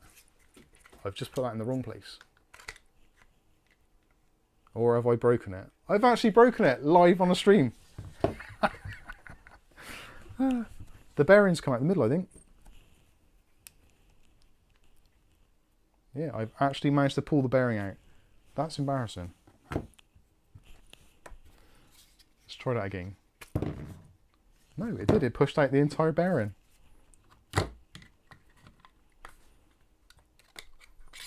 Yeah, I've actually broken it. Let's try that again. No, that one did it as well. Why is it pushing out the entire bearing? Am I being stupid here? These are swafans, aren't they? With swappable... Yes, they are. But they don't swap. Is there something in the kit which allows them to swap? I've got to check the instructions now. Hell's Gate's coming with a £20 super chat. AMD video driver update 24.6.1 triggers an AMD disk controller update. If Steam is running in the background, it's left only recognizing drive C. Use Steam settings storage to re-add drives and rebuild their Steam library. Thank you very much for that valuable bit of information. I will put a heart on that. Thank you very much, and thank you for the donation. That is much appreciated. There we go. Thank you. Sorry. AMD ruining drivers. Who would have thought it? Choose your fan blade. Reverse fan blade. Yeah, it just says oil and setup. So, I don't know. That to me seems like an instant fail. Trevor Mundell says, the Ducky keyboard, try hold down the FN key and press insert for up and delete key for down to change colour LED. Thank you very much. Oh, I can smell the oil on that bearing. And do you want to take that message off the screen? I will take that message off the screen. I've got oil on my hands now. Right, so for some reason those middle bits have popped out, which they're not supposed to. Or maybe they are, but you're supposed to take them off and replace them. Doesn't seem like it wants to come out on this one.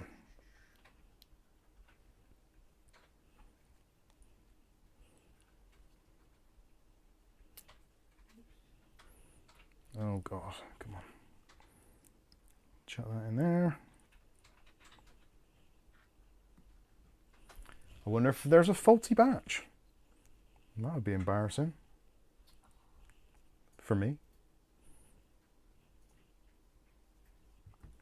I wonder if they weren't pressed in far enough. Right, let's try this now with the reverse blade. There, that's better. That has now gone into place.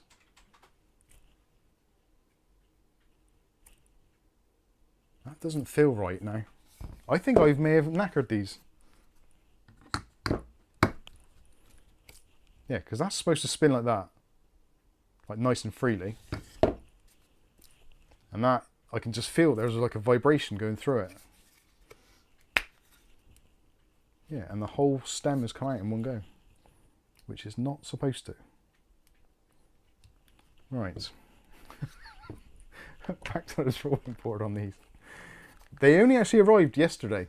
Or was it? No, they come today, didn't they? I think they did come today because that was the box, wasn't it? Oh no, it was yesterday, wasn't it? Because for Saturday today. No, because you got up early for them, didn't you? Yeah, I didn't get up early today. Right, that don't want to come out of there again.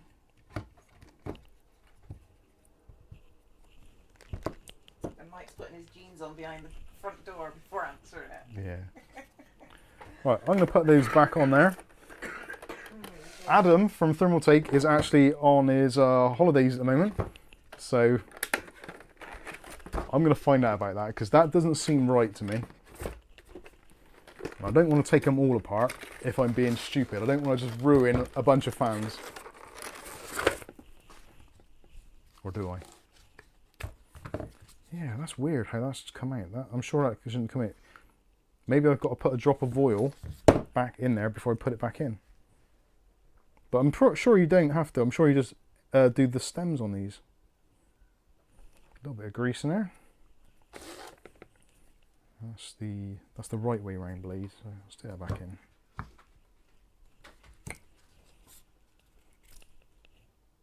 Yeah, there's like a weird vibration going on in there. Anyway, that is going to be something which I have to take up with them. God. They're going to hate me. But still, at least we've done it live on a stream. This is live, so things can and do go wrong, especially with new products. Oh, actually, I meant to say, that was something which I, on last week's stream, this is me making another mistake. On last week's stream, we showed that GameMax RGB hub. After some research and actually trying it on another computer, it is actually entirely my fault why it didn't work in the stream. So I just wanted to say that, actually live on a stream, to say it was my fault. The GameMax RGB all-in-one hub, the V4, is basically perfect. It was my stupidity. Well, not stupidity, that's being a bit too harsh, but I said in there about them being PWM, and I was very adamant that I had set my headers on the motherboard to PWM. Turns out I didn't. It turns out there was a BIOS update which I applied, and I didn't go in and set the motherboard headers to PWM. So after that, I tried it on Monday morning, and basically it worked first thing. I changed it to PWM, and it was absolutely perfect. So if anyone's considering getting one of those RGB hubs, the GameMax one is actually, like, it's the real deal. And I think it's still $7.99 plus postage. But if you buy a couple of things, you'll get free postage. So you might want to grab a couple of them while you still can. And possibly don't buy some of these swafans at the moment. Oh dear. Oh god. I'm tripping over swafans. Right. I have also got... These are better, trust me. This is the ARGB ones. So these are the new CT120s. So the CT120s and CT140s are the stock fans that you get inside of like the Series 300, the 400, the 300, 330, 500, etc., etc. Loads of other cases. So these are new and improved.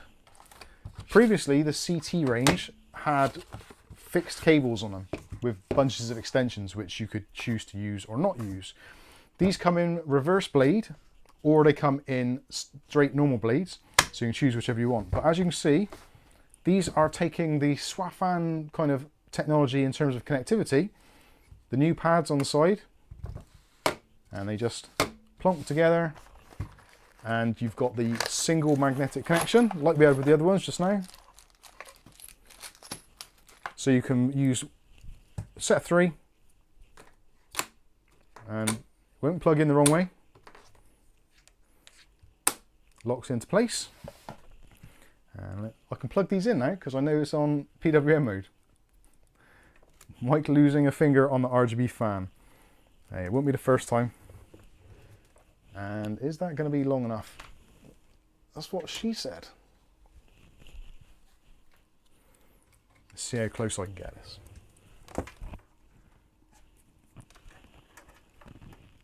Let's take that out of the way. So that's annoying me.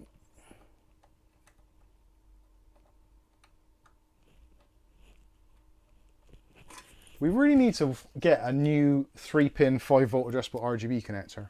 Who's with me on that?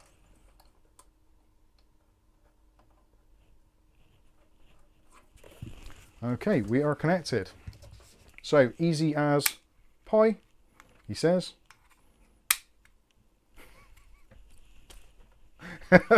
Is it going to be one of those days today where just I shouldn't have got up?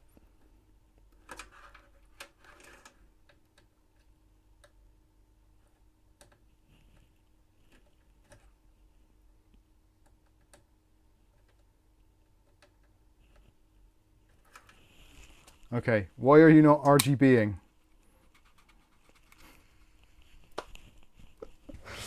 Oh my god. Why? Right, let's plug that into there and see if I've got... I might have that set to 0. So I was doing some testing. No, that's not working either. Oh, I know what it is. I've got it on the wrong bloody side. That's better. It's been... Definitely say it doesn't work when it's done on that side. It's been a long day. What can I say? So, yeah. Technically, it will physically connect on the wrong side, but because it's pads to pads rather than pads to pins, it won't work. So, yeah. Make sure you do pin to pad. So you just lock those together. And what have we got there? Pads, so we want pins. Chuck another one in the mix.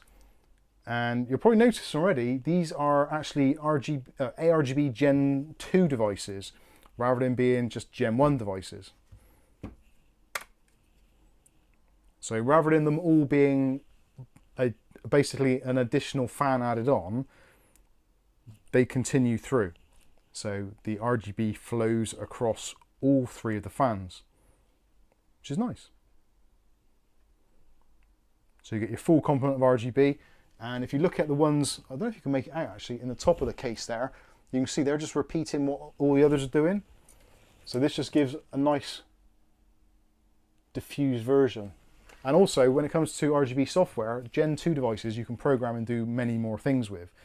So yeah, that's really nice. I like that.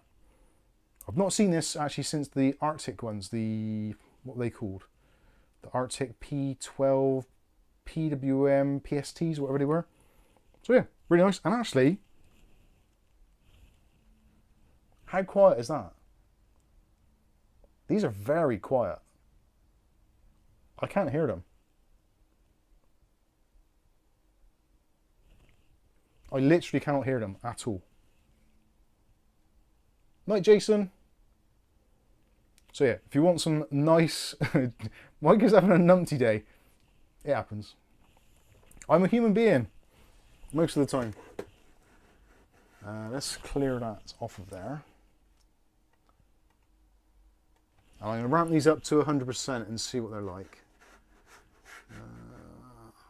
Get rid of that. It'll probably say now there's an MSI Center update. Oh no, we're good. Actually, let's try...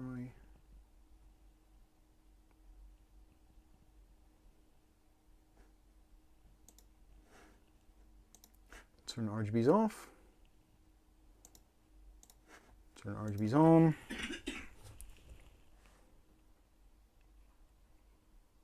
I really do like that RGB effect where it spans across. It's good.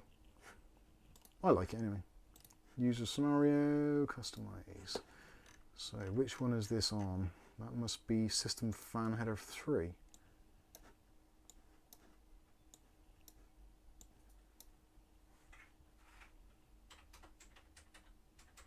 Here we go.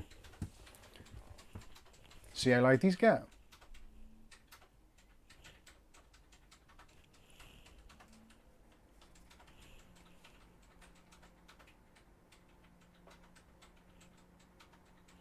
They're definitely making a noise. You can hear there's airflow.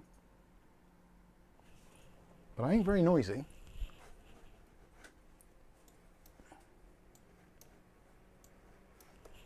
Would put them up to 2,000 RPM. I think they go to 2,000 RPM. At which point they're going to howl.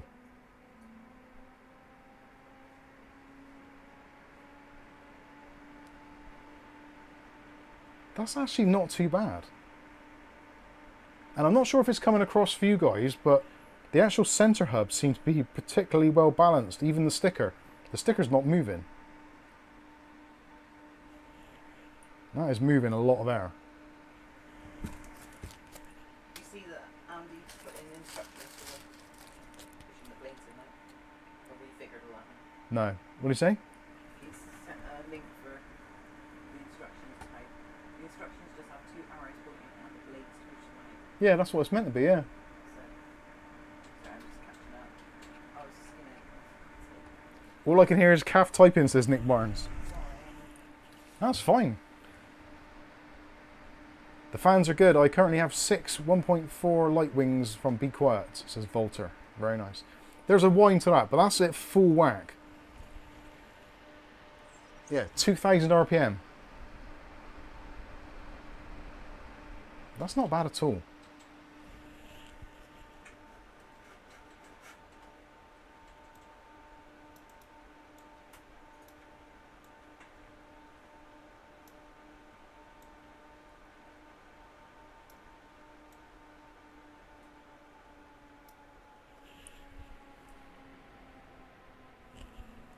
And relax.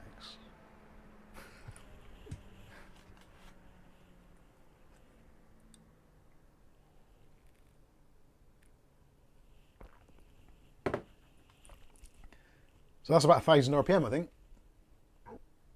Yeah, 900 plus. So that's half speed. And there, you can just about hear them. If they're more than a foot away, you never hear them. So these are very well made. They feel chunky as well. And the lighting stays where it's meant to.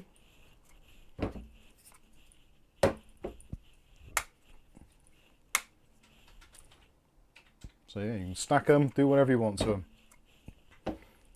Very cool. I like these.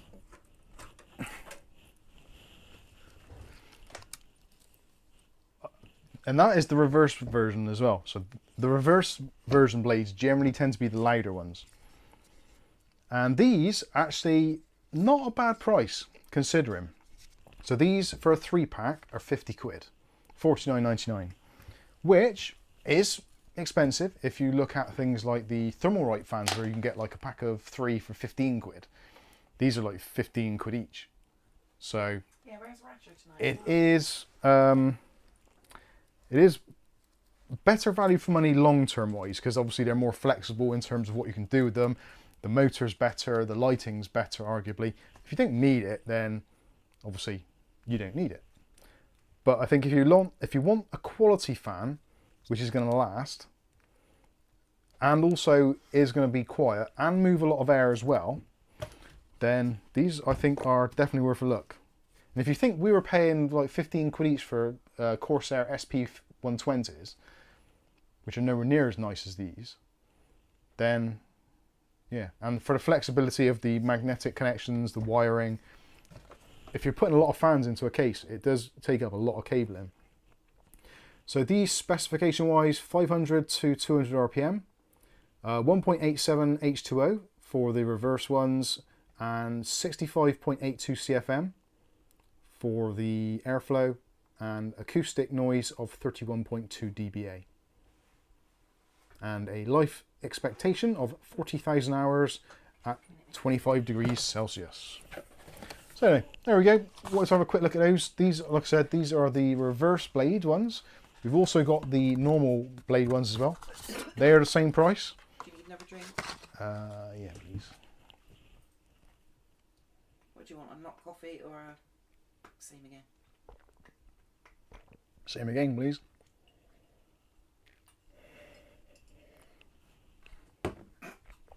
You're going to spit that, aren't you? What is it? I nearly lost my drink then, because oh, Admod's in the house. How you doing, Adam? Sweet spot on these is 11.50. Adam, rewind the video. I think I've broken the other fans. I think he's been there for a while. Oh, is he? All right. You have to let me know. I may have broken the other fans. I tried to swafan them, and they didn't kind of swafan like they were meant to, for some reason. I don't think I did anything wrong, but I might have done. So if I have, feel free to chastise me. Anyway, let's get these packed away. I said there should be links for these in the video description for Scan Computers, who are basically, if you're in the UK, they are kind of like the home for Thermaltake. Anything that Thermaltake has, they generally have it, and quite often at pretty decent prices as well. comparatively. Generally cheaper than Amazon actually, which I don't say very often. David Under says, Mike is doing a Linus Tech Tips video, wreck everything and blame others. I might have done. I might have wrecked them. If I did, it was unintentional. I followed the instructions.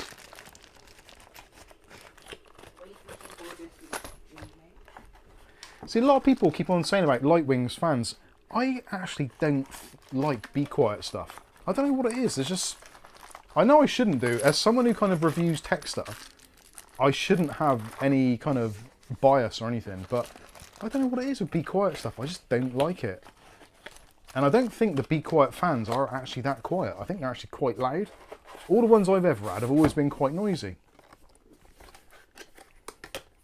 Saying that, I haven't tried the latest like light loops and stuff like that, so they might be better. But I think I had the Be Quiet Lightwings 2 and 3, I think, the PWM version and the DC version, and yeah, I didn't really get on with them very much. That's the reverse ones. So just so you can see, there is the traditional blade as well, so you can get the reverse blades or you can get the standard ones, and the standard ones I think are, yeah, the standard ones are a little bit higher pressure, so 2.95 millimeter H2O, so almost 3 mm H2O for water cooling. That's pretty cool, and an airflow of 68 CFM. So these are actually a bit more powerful than the reverse blade ones, which you'd expect. So yeah, I like these a lot.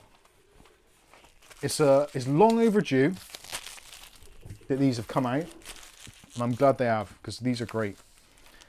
The only downside is, I guess, is partially the price. But you're kind of almost getting Lian Li quality, but for about half the price.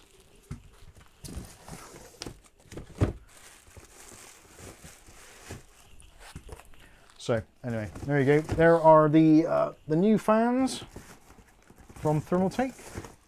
Thank you very much, Thermaltake UK, for arranging those for us. Much appreciated. Chuck all that in there.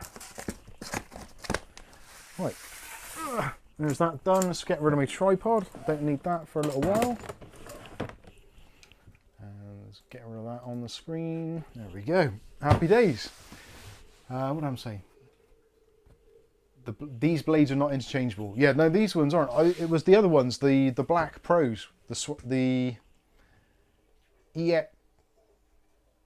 Toughfan EX12 Pro with the swappable blades, and I think I broke it. I don't know why. Anyway, there we go.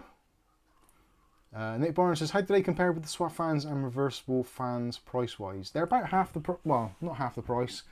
They're probably about 30 to 40, yeah, maybe about 30 or 40 quid cheaper. The original swafans are still really expensive. Like, yeah, they're very good, but when you can get those CT fans, the CT range of fans I think are excellent, because they do everything that the swafans will do, but arguably better. Well, the lighting isn't quite as nice because the swafans have got the extra light rings, so they've got lights on 3 sides technically. So you've got the blade, you've also got the inner and outer rings as well. But in terms of like a normal RGB fan, they do a really good job, and the fact they lock together, the minimal wiring is freaking awesome. Like if you've got a case with like 6, 8 fans or whatever, the amount of wires, like that's 16 wires if you've got 8 fans, 16 wires that you've got to route somewhere and cable tie and manage. It's just a pain in the ass. So yeah, I like those a lot. Andy Archer says the instructions just show 2 hours to push the blade out. Yeah, that is what I did. That means Mike needs a segue and to say, I digress. Yeah. Adam, I'll show, while you're here, I'll show you what I did. And I'll try not to break them any further than I possibly have done. Those aren't the ones I opened. Right. This will save me putting it in an email. And it might be me doing something completely stupid. And if that is the case, excellent, it's a good time for me to be educated. Right, so that is the normal, these are swappable blades, of course, yeah. I'm even questioning that. They come with other blades, so they must be swappable, right? So there is my normal blade. So let's find the reverse one in here. There, so there's our reverse one.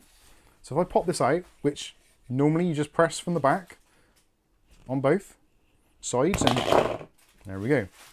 So for some reason, it's done it again. It's actually pushed out the entire inner bearing. Like that isn't supposed to be there. That's supposed to be left inside of there. So it's not me being stupid. Oh, sorry. Thanks, Kath.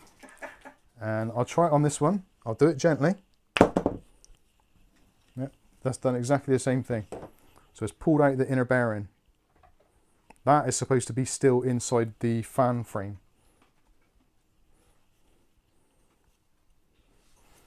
Because if you try and now put one of these blades in, they haven't got that center hub. So that'll just rattle around. Well, it doesn't do anything. So yeah, that is the problem right there. That the bearing either hasn't been fixed in, or I don't know, whether there's supposed to be some sort of glue or like a bit of plastic in there which holds it in place. I don't know. I think what I've done is correct. Let's see what this... Joe G says basically Lian Li clones. Not really. There's Lian Li clones on the market, but yeah, they're... the only thing that was even similar to Lian Li, actually it's not even similar because the magnetic connection on the side, Lian Li I don't think do. They do a slot together. So the only thing I'd say which is slightly close is the fact of joining the fans together, but that doesn't really make them clones.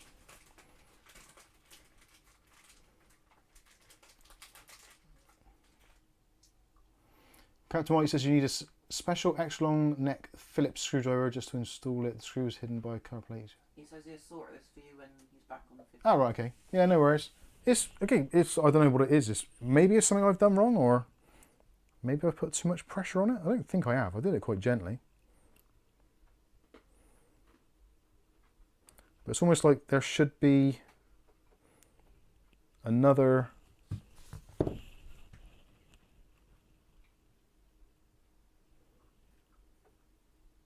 Yeah, it looks like I might have... Well, I don't know if that's the oil. That might be the grease, actually. Anyway, whatever. This is all part of what happens when you're looking at new products. You never know. Could be just a manufacturing defect. It does happen. No company is immune from that. It does happen from time to time. Yeah, that's got a weird vibration to it now. So, yeah. Maybe I've broken them.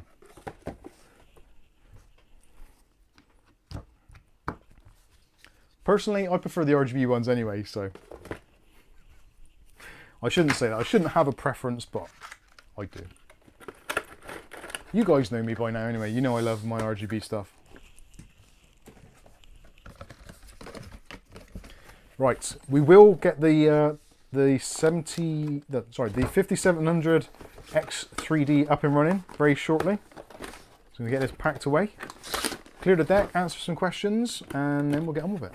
And see if the damn thing actually works. Captain White says Thermaltake video. I'm sure it's just you push it out. It said I looked at the instructions in here because they do include instructions, and I'm 100% sure I was following the instructions correctly.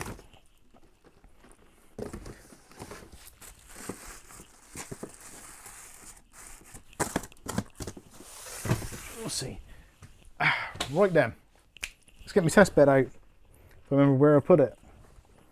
So I need gonna need one of those. Gonna need some RAM, so let's grab that off of there. That'll do. Got our CPU. Gonna need some storage. I'm not even sure what's on there. Whether there's an operating system on there, there might be. I've got a feeling I wiped it actually. I've got another drive in there. No. Okay, that'll do. What else do we need? Power supply, CPU cooler. What can I use which I can take off quite quickly? I use the stock one from the 7600. What else do I need? Power supply. I think that's going to be it. Yeah, power supply I've got just the side of me. So let's get on and do this. And are there any bets on if the processors are going to work? Now's the time. Put your comments in there. Volters is finally the CPU. I know. God, he takes so long, doesn't he? Who's that? Me. GPU? Sorry? GPU? GPU? Got one. Nick Barnes on. Yeah. I'm hesitant to use the GT 1030.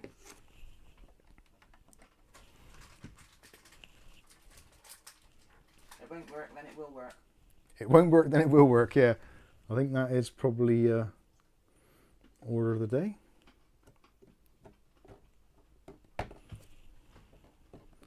Wow, it's been a long time since I've used a CPU with actual pins on it. And I won't do any bangs because they did. Yes, no bangs.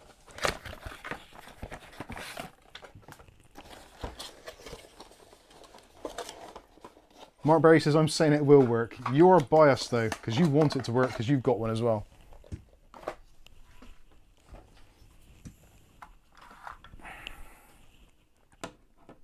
CPU coolers are so overrated, who needs them? Yeah. Who needs a CPU cooler?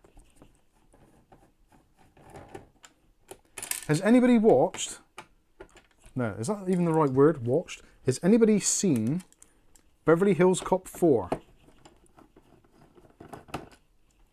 And if so, what did you think of it? I watched it yesterday and I actually enjoyed it. I thought it was alright. But then I watched the first 3, so I was kind of knowing what to expect and had ideas. Irie says, yes, great movie. I think if you're somewhere between, well, the fact that the original came out in 1984, there's going to be a certain demographic of people in their kind of mid-40s, maybe heading into their 50s and 60s. There's some not yet, so don't give anything away. I'm not going to give anything away. Though, to be honest with you, there isn't much you can give away. It is a very typical... is on Netflix. Okay. Our daughter has an account, so she shares it with us. We are nominated users. But yeah, it's an enjoyable film. I would say if you haven't watched it, I'm one of these people actually that I quite like the originals, but there's going to be some people that don't. And the modern take on it, yeah, I think they've done it pretty good. It's your very kind of typical fish out of water, tried and tested thing from Axel Foley. The music, the soundtrack is excellent. Got no faults there. Although they've... Are you saying that's a new film? It just sounded like the old one. It did, yeah. It's got a lot of the music from the old one, so you get a feeling for it. It's got like a very big nostalgia kick to it when you're watching it. So, like I said, if you've not seen the first ones, you really need to before you watch 4, so you can get a good grounding of what is going on, because there's lots of kind of callbacks to the original and the second and third.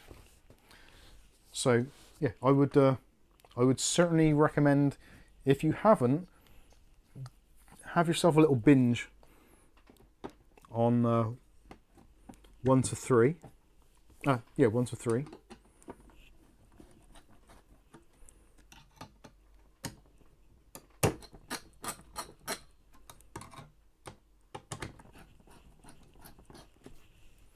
It's all good stuff. The Ali 100 says, I get Netflix for free, software testing. Nice. Alessa says, maybe I'll read the screenplay. She's like me, that doesn't like movies much. Yeah. First reading. Oh, here we go.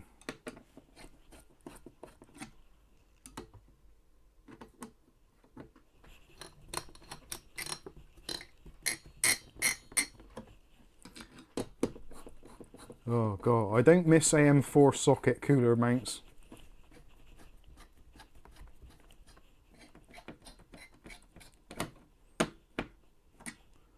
That is something which AM5 has done so much better. Are the original actors in latest? I don't think that's a spoiler in saying yes. I will answer questions like that. If you want anything to do with the plot, then I'm not gonna answer any of those questions because, well, no point really. Modern Star Wars haven't excited me enough to go and see them. I've been so disappointed with the new Star Wars movies, I haven't even bothered to pirate them. Not that I condone or recommend software piracy, but I wouldn't even bother downloading them if you have the opportunity.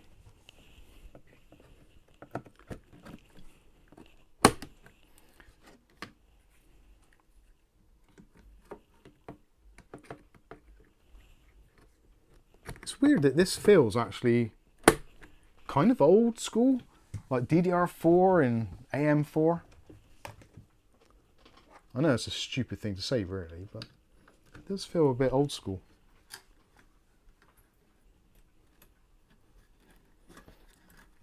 Comforting, like an old jumper.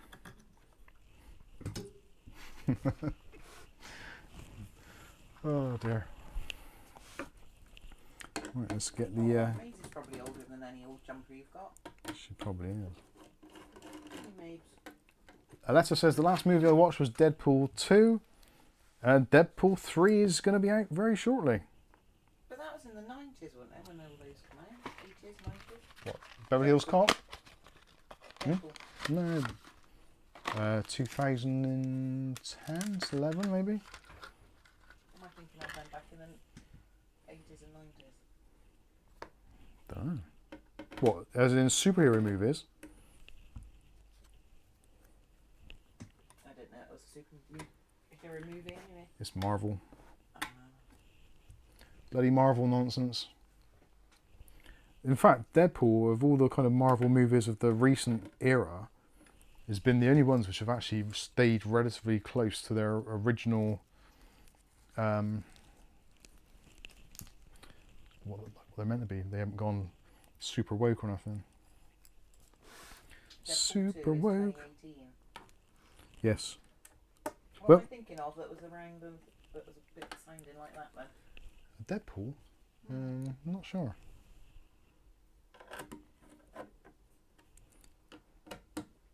I think Deadpool 1 was like 2014 maybe? Or it might have been earlier than that, I don't know. Deadpool 3 will be the last good movie. Yeah, probably.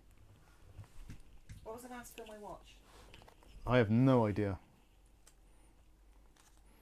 That's trying to answer. It'll be about 2019 at the earliest. Although I did watch that Elvis one. Charles Ballard says, I hated the recent June movies. Awful crap directed by a frog. Is that a French person or actual frog? Captain Mike says, Deadpool was amazing, to be fair. Best Marvel film for sure. The thing is, I think with Deadpool, it's got really good ratings and people have really enjoyed it. But I think if you compared it with a movie which isn't part of Marvel or a superhero movie, I think it's it gets a lot of its kudos points from the fact that it's a Marvel movie which isn't woke. and uses some bad language. If you put it into the context of like a film in general, yes, it's good and it's entertaining, but I don't think it's brilliant. But because it's Marvel based and it's breaking some of those traditions of being like kid friendly or whatever, you know what I mean, even if I don't.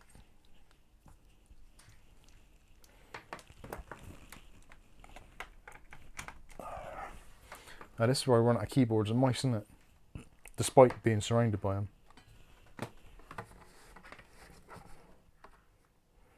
Don't do it. I'm not good at it. Right, crappy graphics card, ahoy!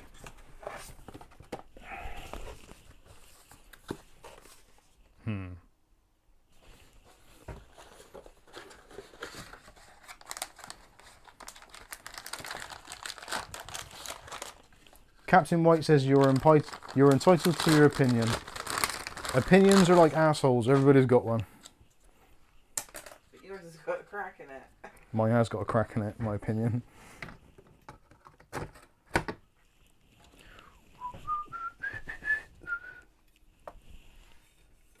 Now what happened last time when I did this, it was the fact that the HDMI cable was kaput, wasn't it?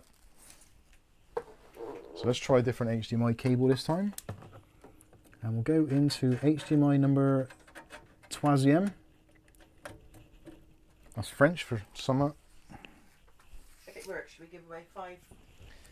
If it works, we'll give away 5 memberships to the Mike's Unboxing Reviews and How To channel. How'd you like those apples, eh? Right. Oh God. Shouldn't stand up that fast with my ailments.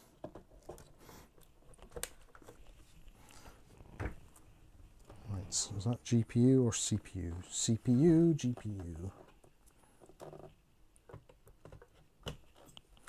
Okie dokie. I'm going to grab my other keyboard and mouse in a second in the other room. Bear with. Oh, bollocks, no I won't. I just realised the holder for it is in the wrong place. Right, I'll borrow this one briefly.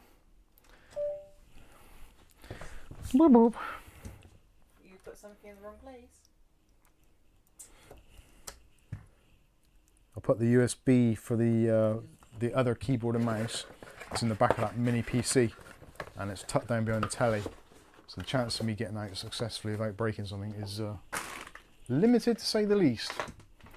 Okay, main camera people. So let's see if this works. First of all though, I'm going to have to go into one of my HDMIs. So what do I want? Which one is it? Desktop recording, portal camera, HDMI 4. And we'll use that from HDMI 3. Okay, so you still see me? Hello! Let's turn this on. I'm sure I've forgotten something. That seemed way too easy. Doing a gentle one.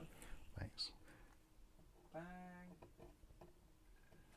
We have power. We have illumination. We have diagnostic LEDs, but you probably can't see them. So let's just wait for a signal then.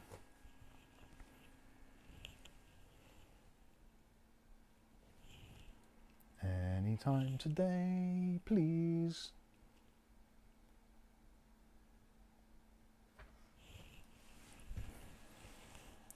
Right.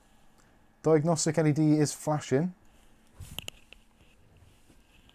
Stopped flashing. Hey, shiny helmet. I think we're going to get a display, you know.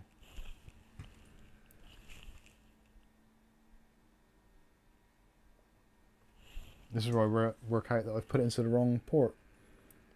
What have we got there? We've got a VGA light, haven't we? We did have a VGA light. We have got it again. Well, I don't know like which one. Oh, let's move to another No, one. that's on the boot light now. Yay! Gone out. Praise the baby Jeebus. It's doing something. I'm not sure what it's doing now. It's turned itself off. Or it's, I don't know what it's doing. I have no idea. There was a display on the screen briefly. I thought it rebooted, but it maybe hasn't.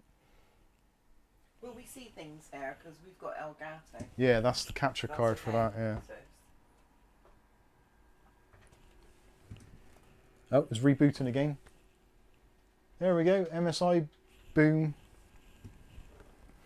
So that is working. Oh, and it appears there is an operating system of some sort on here. Right, so I'm going to go back to the main camera, just in case, because I don't know actually what is on here. Actually, I'm not going to be able to see what's on it anyway, am I? I'm not going to get around this. What was that noise? Cat in a box, maybe? There's not a cat in the box. Not sure. Oh, what the hell? Let's just have a look. Overhead camera, stream desktop. External recording at HDMI 4. Hey, box, mate. Maybe that's rebooted again? No? Is it getting super hot? No. Right, let's do... let's go into the BIOS. Huh. What is that there? Lanco. Oh, that's right. Yeah, I know what that is. That is a somewhat blank installation. So yeah, that was when I was testing the Lian Li fans. So I can. It would be better if you didn't insult the GT1030 card. Rick. Sorry, my apologies. Right, let me move myself out of the way a minute. Oh, wrong one. Let's chuck myself up over here. And let's see what is actually on this computer. I'm guessing that is going to be on there. So, hardware monitor. We'll have a quick look at device manager. Oh yeah, so no chipset drivers or anything. What was this PC called? It was called Ryzen.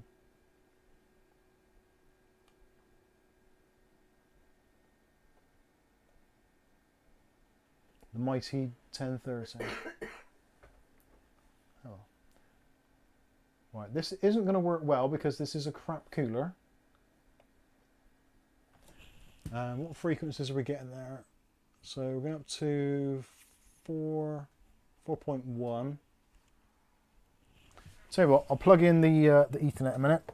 We'll see if we can get it to update the drivers because that is probably going to be the AMD chipset drivers.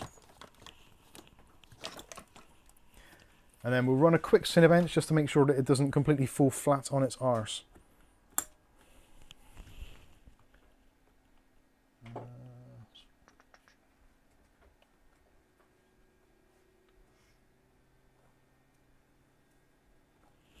So, AMD drivers. Really, you should do this. If you ever do any sort of platform swaps and you're moving stuff around, it's probably a good idea to install new drivers regardless.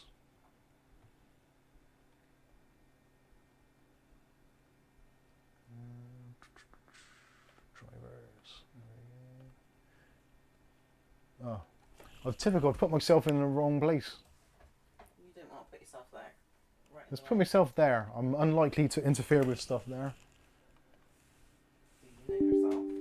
Yeah. Right, we'll get this installation going, and then we'll do a quick Cinebench to make sure that it's working as it should do.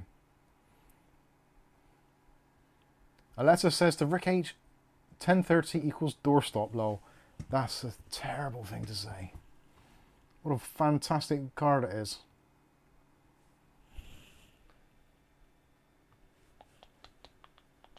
Looking out, we've got our co-pilot running in the background. Great. It's always nice to see. Not.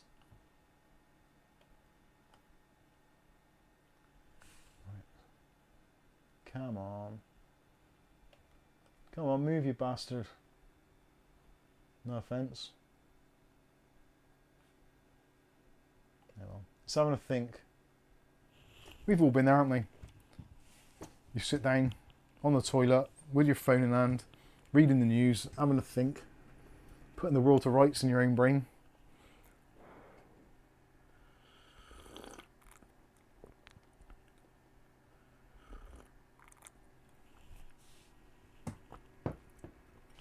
The GT1030 on here has got the most horrible whine fan on it.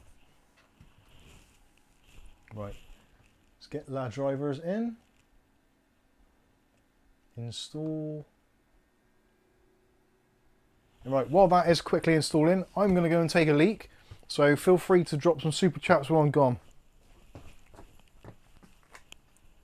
I'm going to leave the microphone in Kath's hands, not literally. There we go. You turned it off. BRB. You turned it off. No, just taking it off is easier.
I'm back.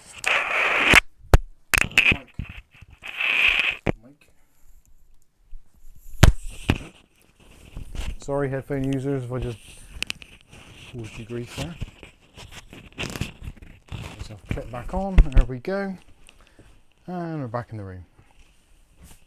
AMD chipset software installed successfully. And MSI installer, don't really want that. Cancel. Close. We've still got. It does need to be rebooted, unfortunately, for the TPM and stuff to come online. So we'll do a quick reboot. I should really go in and turn on XMP, so we'll do that as well. Oh, you did the thing, or someone else did it. Catherine. Sorry? Don't be. Did what? Someone gifted some memberships. What have you been doing? Playing on your bloody phone? Yeah. Amazing. Bling you. I'll leave the room for 5 minutes. Jesus. Andy Archer. Thank you very much, Andy Archer. He's gifted 5 Mike's Unboxing Reviews and How-To memberships. One of which went to Peter Stiff. One of which went to Rob. One went to The Ordinary Dude. JLay UK1. Atomic Sub. Thank you very much, Andy Archer. Much appreciated for the gifted Mike's Unboxing memberships. So you guys now, if you've got memberships, you can access the videos considerably earlier than the rest of the world. And also you get access to the VIP area in our Discord, which basically means very little. Just means you've got a VIP tag next to your name. If you haven't got the tag and you have got a membership, let us know and you'll be added. Just need to let us know on Discord. We'll do that for you. You get 30 days to try it out. If you want to continue after, you're more than welcome to do so, but there's no pressure to if you don't want to. Should we do ours now? Yeah. No, it's worked, don't we? Sorry? It worked, alright? Yeah, I meant to restart that. I need to turn on XP. But So, do ours now, yeah? yeah, go on. There we go. William Bodie says Mike is going to drop something and ask you, the mubsters, to drop some too. We should all drop something.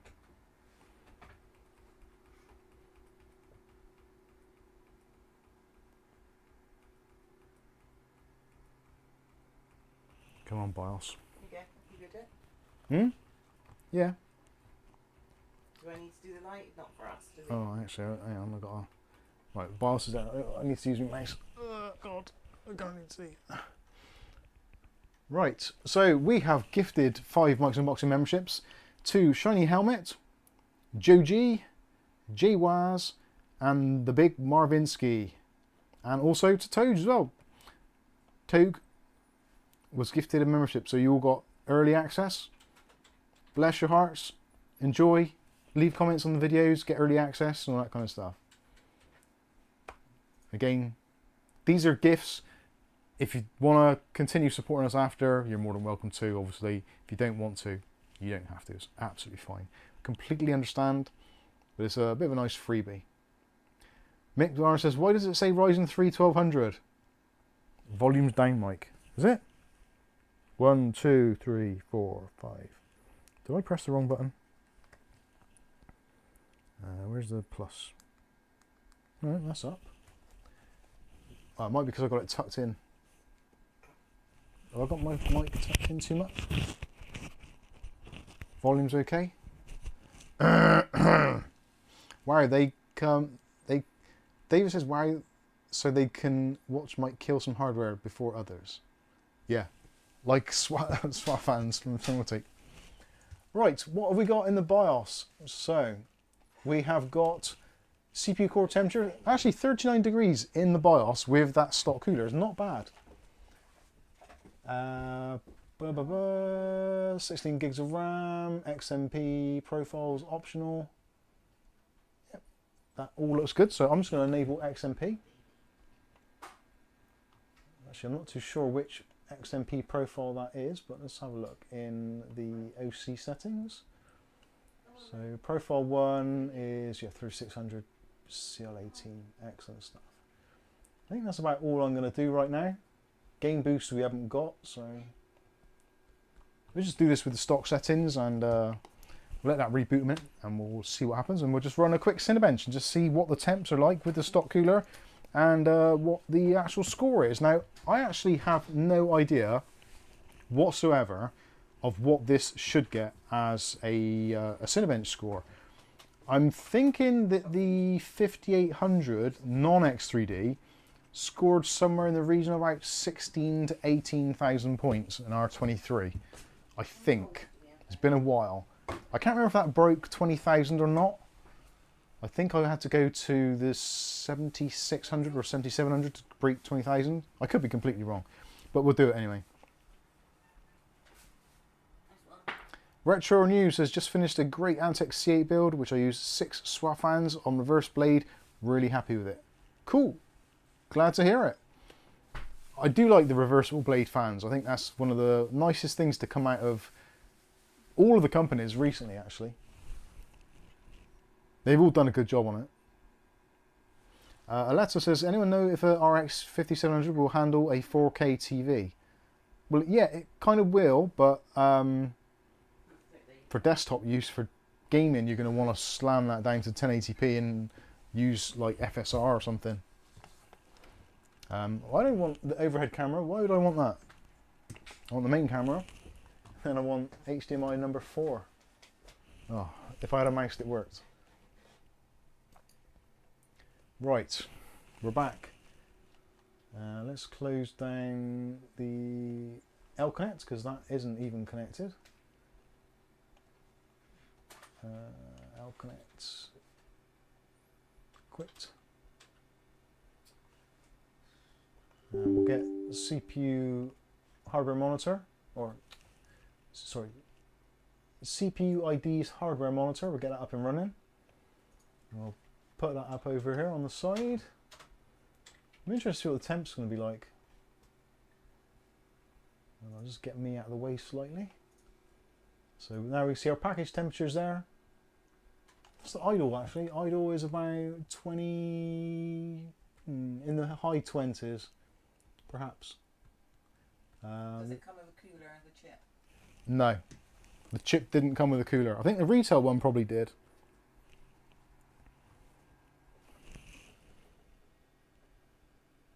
I'm trying to work out if there's something going on in the background. I think there's a Windows update. Excuse me. Hello. No, I was completely wrong. I was hoping that the processor would throttle down a bit lower to maybe 3000 or something. Oh, there we go. I think we dropped down to 1200 or so. No, we didn't. 3200. Christ, my eyes are bad. Okay. Anyway, regardless. Hey, Dave! What's going on? I think I might need to get a bigger cat flap for his tail to get through. Dave? What are you doing? Go to bed. Get in the box. Want to go to bed? Right. I'm just thinking actually, have I even got Cinebench on here? Davey? Yeah. There's Dave, ladies and gentlemen.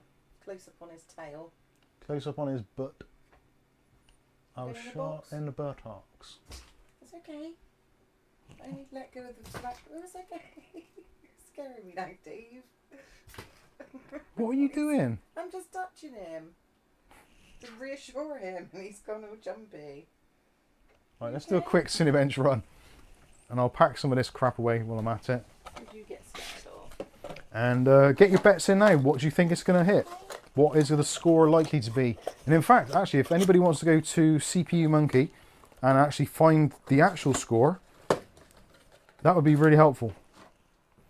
If you can, post it. What are our temps at? That's the question. What mouse have I got? That one. Oh, 83 degrees, so we're at the pretty much the thermal limit. I think these max out at 85 before they throttle. I think it's maybe throttling a little bit already, actually.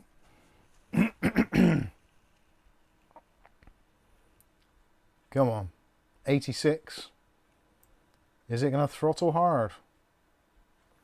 We're at 96 watts. So it's not dropped a great deal. 98 is the maximum we've pulled. Seems to be holding on to the frequencies. Oh no, there we go, a bit of a drop there. And this finished. So 13,141. That seems low. But maybe it's right. I don't know. Somebody let me know in the comments. I'll have a look in the comments now. See what you're saying. Charles said, today, why have I seen at least 3 today when I've never seen them before? What's that, the cats? Yeah. We got another 3. Yeah, we got 6 of the things. Not damn, and they're not things. Play me. So, 13,141. That's not bad, I think. What did Raleigh say? Oh, this is so annoying now, not having a mouse that I can use.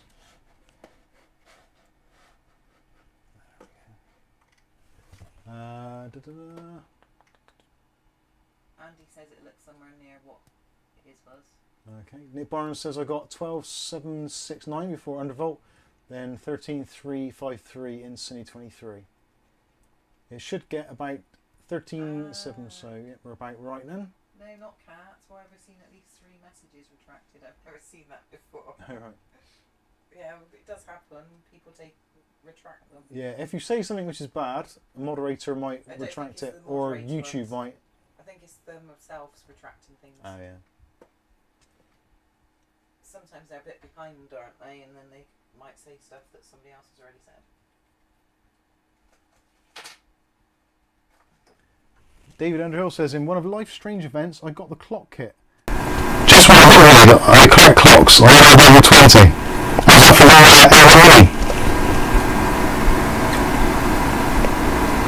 William says, Kath, what did that thing on stream say? I did not get it. What thing on stream? What thing is that? What did that thing on stream say? I did not get it. I'm not too sure what that is. Was. Or it was, sorry. William.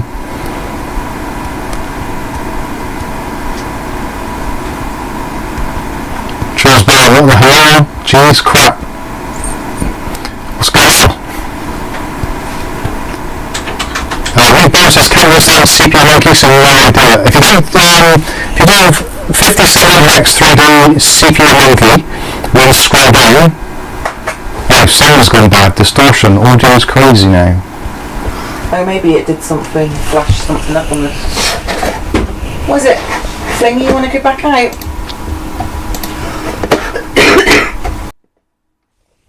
Okay, we should be back. Insane distortion. Sound is crazy now and some lag. Blew my ears off. Sorted. Is that okay now? What happened? Something you did. I don't know. I don't think I touched anything.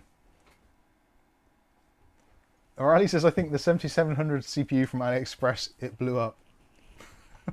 Sorry guys, I didn't know what happened there. I have no idea. What was that? Yeah, I don't know. Audio is very bad. Too loud and distorted. I wonder what that is.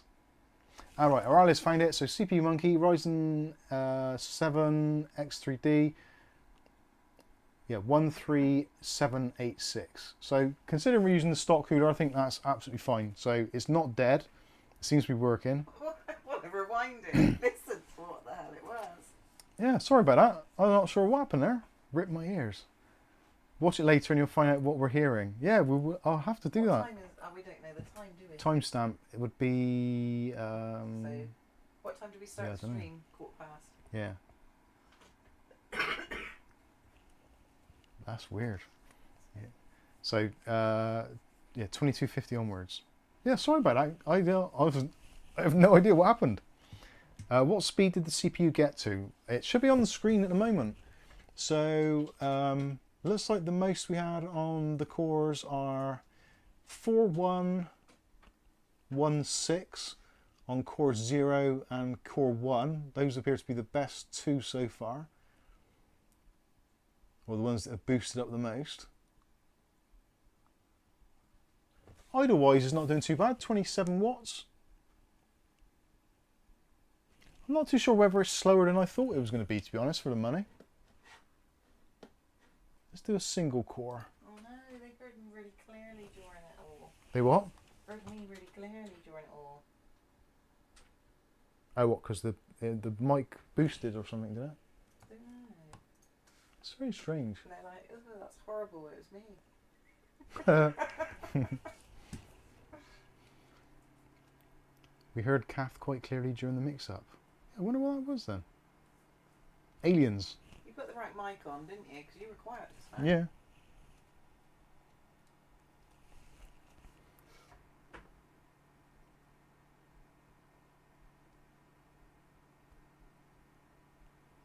So says, thank you, Mike and Kath, for the VIP.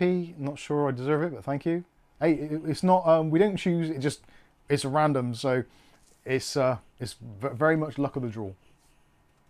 But you're welcome. I think you might have to be in the stream to get it though. Possibly, yes. Because it always seems to be people we've seen who comment and stuff. Or in the chat. Ah, thank you, O'Reilly. So he says the single core should be 1365. We've now switched to watching paint dry mode. Enjoy. Yeah, exactly. So I'm going to switch back actually because that's going to take ages, isn't it? Slow ass piece of shit. So let's get back onto the main camera and I'll answer some of your questions in the chat, hopefully. Kath sounded mic'd up. Yeah, I don't know what. Unless it's for some reason like the mic above here kicked in, because that one's quite loud, but don't know. Very strange. So Captain White says, heading on for the night. Thanks for the stream, guys. No problem. Thank you. Thanks for joining us.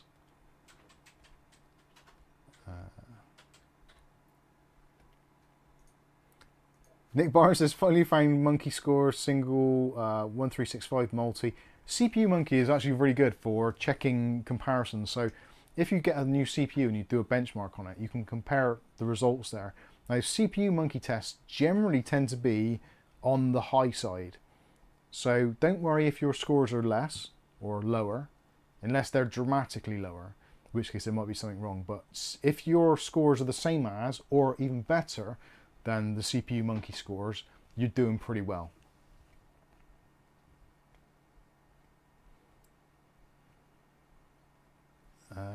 JB Mods, I recently made my own ARGB controller using a butchered RGB hub, an ESP32 and W LED.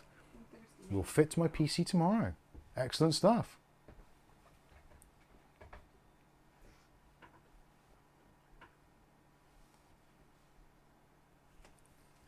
Shiny Helmet says the 3D cache doesn't really work well in multitasking apps. Apparently, it really shines in gaming.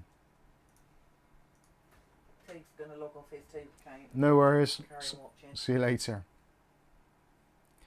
Zero Defect says it went super loud and was overloading and clipping. Yeah, I don't know if I what I must have done to that, but because normally these boya mics are a little bit on the low side.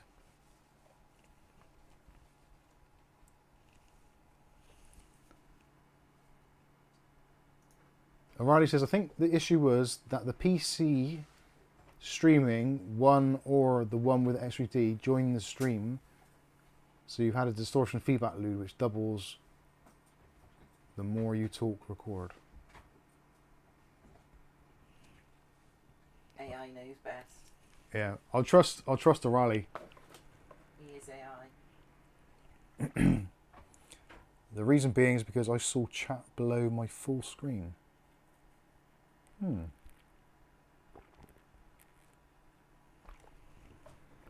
Yeah, I have no idea. That's very strange. Alexa says I haven't ran Cinebench R23 for a long time. My last time, my 5900X scored 20,000 points. Oops. It's yours to go to bed. Joe G, not sure who gifted me the membership, but I have to say thank you. No worries, Joe G. I think that was from Andy Archer, possibly. No, not ready for bed Nick yet. Barnes says that makes sense as Mike was stood when the sound went balmy. Wonder what that was then. That's really weird. Come on, Mapes, you're right in the way. Very strange indeed. Gonna sit on me? Welly Bob says the audio blew my stitches out of my head. Sorry about that. Aww. Saved you a visit to the hospital though. Ooh, where are you going?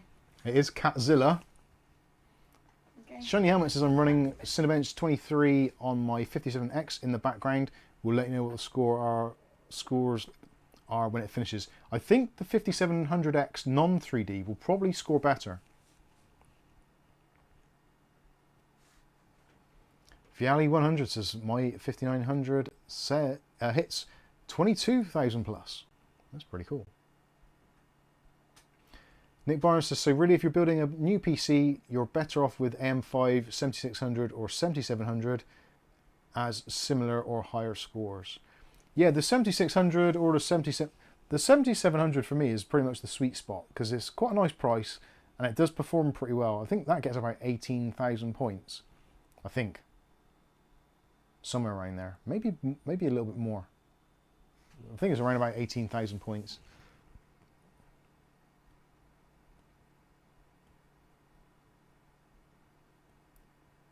Charles says, Joe G, I checked and your membership came from Mike and Kath. Well, you're very welcome. Whoever it comes from. Happy days. Right, let's see if this CAC has finished yet.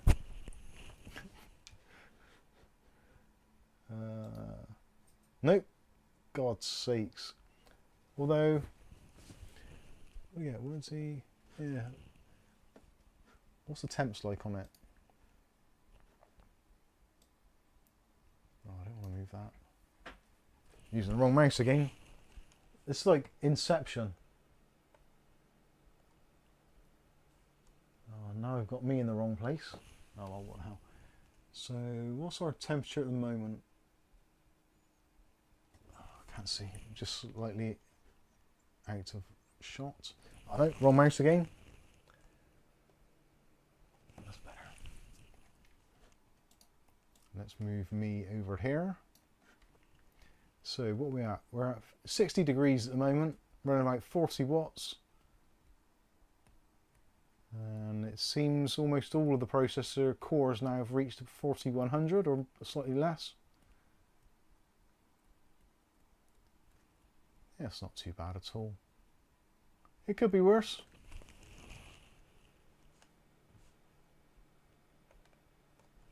Anyway, we'll see how that goes. So we'll check back in on that shortly.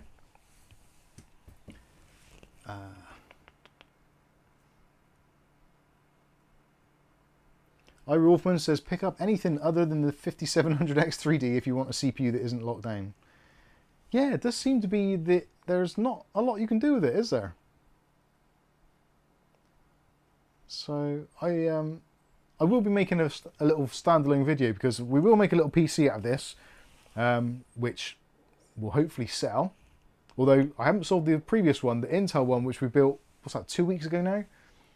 That is still in the other room, waiting. Not done very well. Nick Barnes says, what was the highest temp in multi-core? I think it's just under 90. I'm sure I saw 86 or 87. Let's have a look.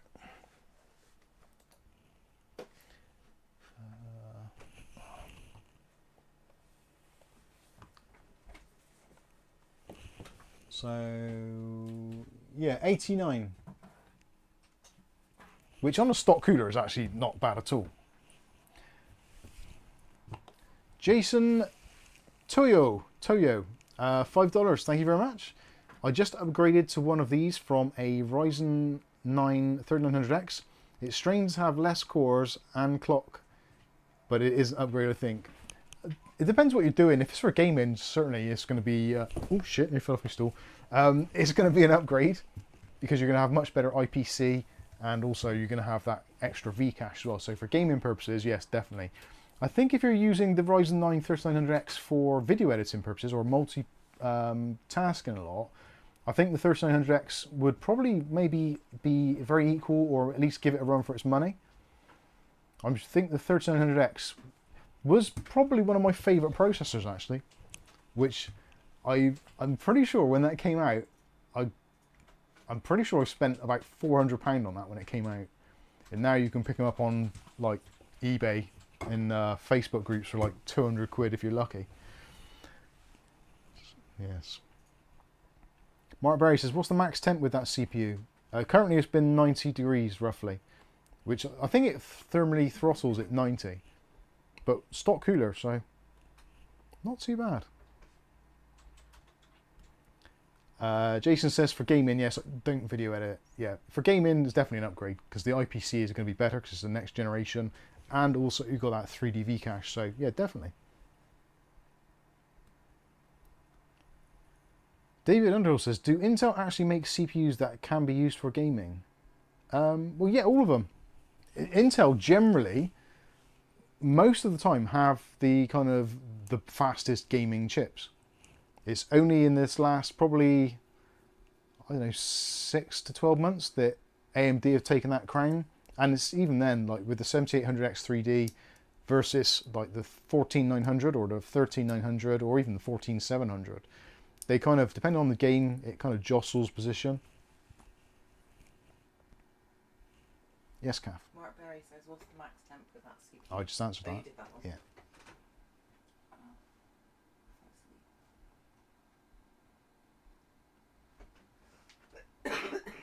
Shiny Helmet says, I think they're locked down due to being on the limit anyway.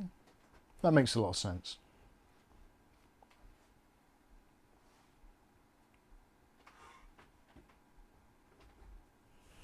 Let's see if that's finished yet. I hope so.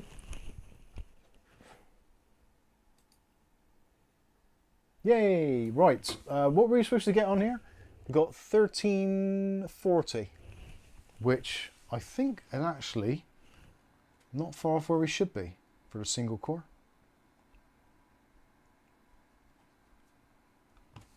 Oh, I can't scroll that, can I? Oh, this drives me mad. And this don't work on the desk. There's something wrong with the sensor on my mouse. I've dropped it a couple of times. So let's see if, I'm sure somebody put the single core in there.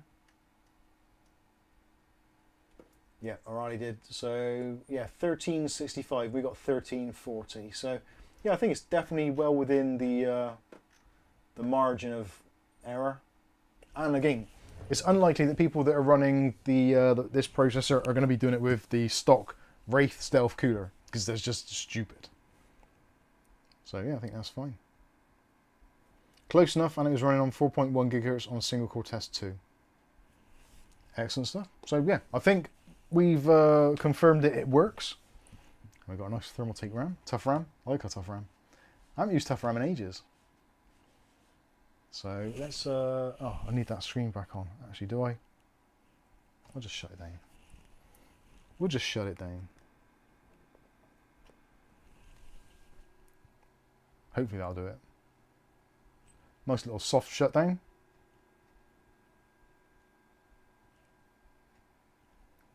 Anytime today. They'll probably say, the program is trying to be run, blah, blah, blah. Are you sure you want to shut down? We kind of would like to shut down, really. Hey, I did it. Fantastico. So, I think this is, we can chalk this up as being a definite win. It works. It arrived.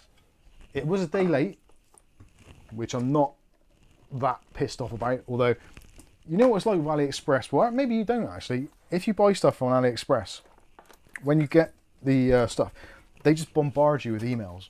Like, this is on its way, this is on its way, this is now at customs, this is update. So you get about 2 or 3 emails a day generally, especially towards the kind of the tail end when it's actually coming towards you. And literally from the moment the postman actually handed it through the door, by the time I got back to my computer, there was an email waiting saying, your parcel's been delivered. Click here to sign. Click on it just as it was. Oh yeah, that was funny, yeah, because I looked at my email and I was just reading the email and it said, your AliExpress parcel is due today. It's just past customs and it was due with you today. And literally as I finished reading that sentence, the doorbell went. It's like, well, that was bloody quick. And yeah, it turned up. So yeah, I was pretty pleased with that. I'm not entirely convinced that for the money the processor is right for everybody. I think if you're just doing gaming, then it's going to be great. And it would be interesting to look now to see how much the standard 5800 or the 5700, the non-X3D versions, would actually cost. Because in general, I think they're probably going to be the better value, especially with the clock speeds going forward. I think the X3D chips have probably aged a little worse in terms of general use overall. Whereas obviously in gaming, the cache is going to be helpful, and that is going to be helpful for a long time. We'll see. Also, Alex Hulstech, how you doing? Says great bargain. I think for the money, it's okay. I think I've been really spoiled because of the AM5 deals that we've had recently. The 7500F, like that was really good at like about 90 quid or something stupid. That was a spectacular processor really for the money. The 7600, the 7600X, the 7700, the 7700X, they're all very good processors. But like I said earlier, it's the total cost of ownership, because you've got to take into account that expensive DDR5 memory, potentially expensive motherboards as well, although those are sort of coming almost on par, which is weird really. It actually makes it to the point of when you're looking to build a little system now, it's like, well, an AM4 board, a decent one, is going to cost you 100 quid, realistically. Even when it's on offer, it's going to be about 100 quid. So it's not like the B, well, like this, the B550 Gaming Plus. So you're looking at 100 quid. For about 120 or so, you can get the equivalent version of this with AM5. And of course, you're going to get much better longevity. You get arguably better VRMs. You're going to get faster Wi-Fi. You're going to get faster Ethernet as well, likely. Possibly more USB ports. So there's lots of things really where it's a tricky time trying to navigate what is best. Sometimes it's best if you have got a really hard set budget. It's like, right, I cannot go over this figure. This is what I've got to spend. That way it kind of limits you to a certain path or another. I think if you've got if you've got a slightly more open-ended budget, or you've got someone who's paying the bill who's quite receptive to kind of like, well, if I spend 30 quid more, I can get this, and it will be considerably better. I think then you get into a whole world of like, where do you stop? When do you stop adding that 20 quid here, 30 quid there? So it's a very awkward position, because they all offer very good value for money, really. I had a graphics card at one point, and I put it down. There it is. So let me know what you think in the comments, because I'm interested to hear what your thoughts are. I'm not overwhelmed by it, I'll be honest. I'm really not. But maybe until I actually get some games installed on there and start playing some games, that's when it's going to be like, ah, now I get it. Which often that is the case. That it's kind of like you buy a new car and you drive it and it's like, not too sure. But then you put your foot to the floor and it's like, wow, okay, now I get it. That's cool. Maybe that is what is going on. Again, maybe I'm just spoiled because I have got some nice processors, I've got some nice motherboards, and I'm kind of used to a certain level of performance now, which I never thought I'd actually say, because that sounds like a real dick thing to say, but it's true. So, O'Reilly says, if you can get the 5700X3D for closer to 150 quid, then you probably have a good deal. Well, it's 130-ish. So, yeah. Dutch Jan says, play games, that is what it's made for, right? Yeah, definitely. David Under says, AM4 only makes sense now as a budget-orientated platform. Any performance bias machine should be AM5. Aletta says, put a better cooler on it and try it with some games. I think you'll see a difference. I think that is going to be the next thing to do, yeah. So I am going to do, like I said, I will do a follow-up video on this of sorts. And what I'll do is I will install it and get it all up and running. And I'll put a decent graphics card in there, so there's not going to be any sort of bottlenecks. And we'll just see what it can do.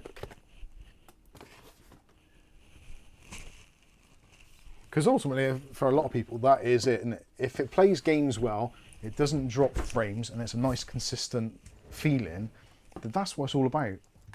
Consistency, I would imagine, because it's AM4 and also it's DDR4 and it's not an Intel platform, I'd imagine the actual consistency of frame rates is going to be a lot smoother, which actually often makes your game feel faster than the frame rate would otherwise suggest. Because there's a lot to be said about the feel of something. Like, you can get like a Mini with a supercharged engine and it'll feel very fast because you're in like a tin can basically. But if you get into like a Lexus or something doing the same speed, it's going to feel slow because it's a more steady experience. And I think that's probably going to be the difference, that it's like a very slow but steady and consistent experience. It just feels nice and smooth. So it won't feel that raw speed. Maybe, I don't know. We'll see. Ira Wolfman says, do you not get import duty from AliExpress? If you're purchasing any items from AliExpress that are under £135, you have to pay the import duty at the time of purchase. So at checkout, and it automatically adds it on.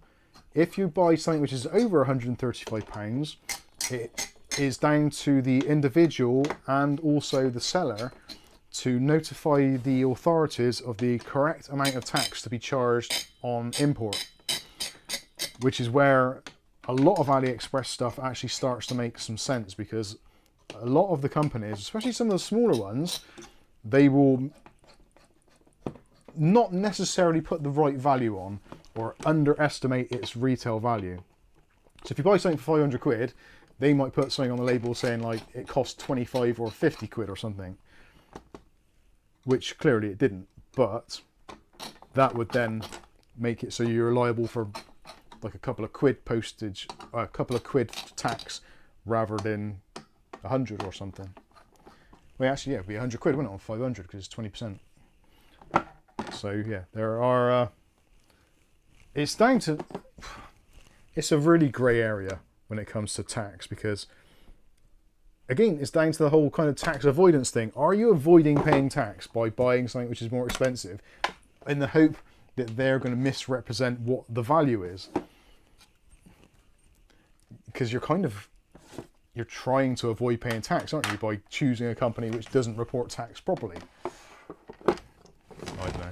It's a very, very murky business, the whole tax thing.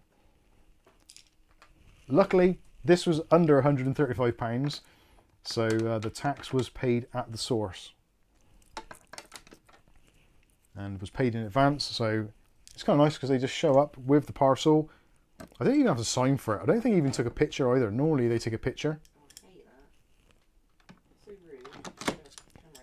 rude. The amount of times, especially in the COVID era in lockdown, because we were being lazy bastards. We were staying up till like 3 in the morning, but like not getting up till like midday. It was cool. And it was really hot summer. Remember that? Summer. With the thing with the warmth and the sun and that big round thing, which generates heat. That good old yellow coloured sun that we so miss. Yeah, the amount of times that the doorbell would go, like, oh God, it's another delivery. And I'd end up going down like just in my pants because it was hot.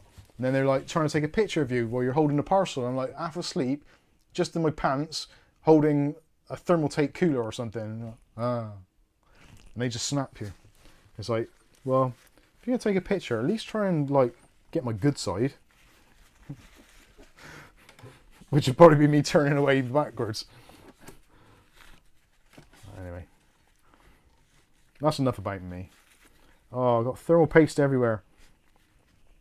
That's because you're talking about your pants.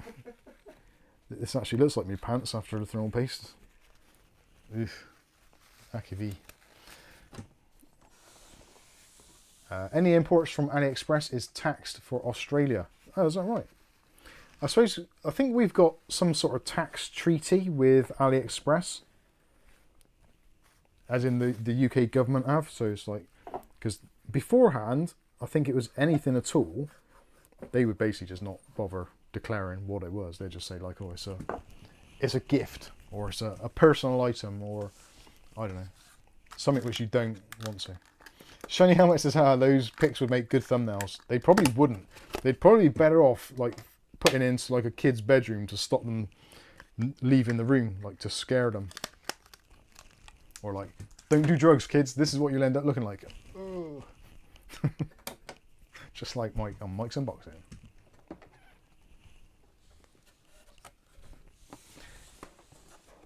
G-Zone, to be honest,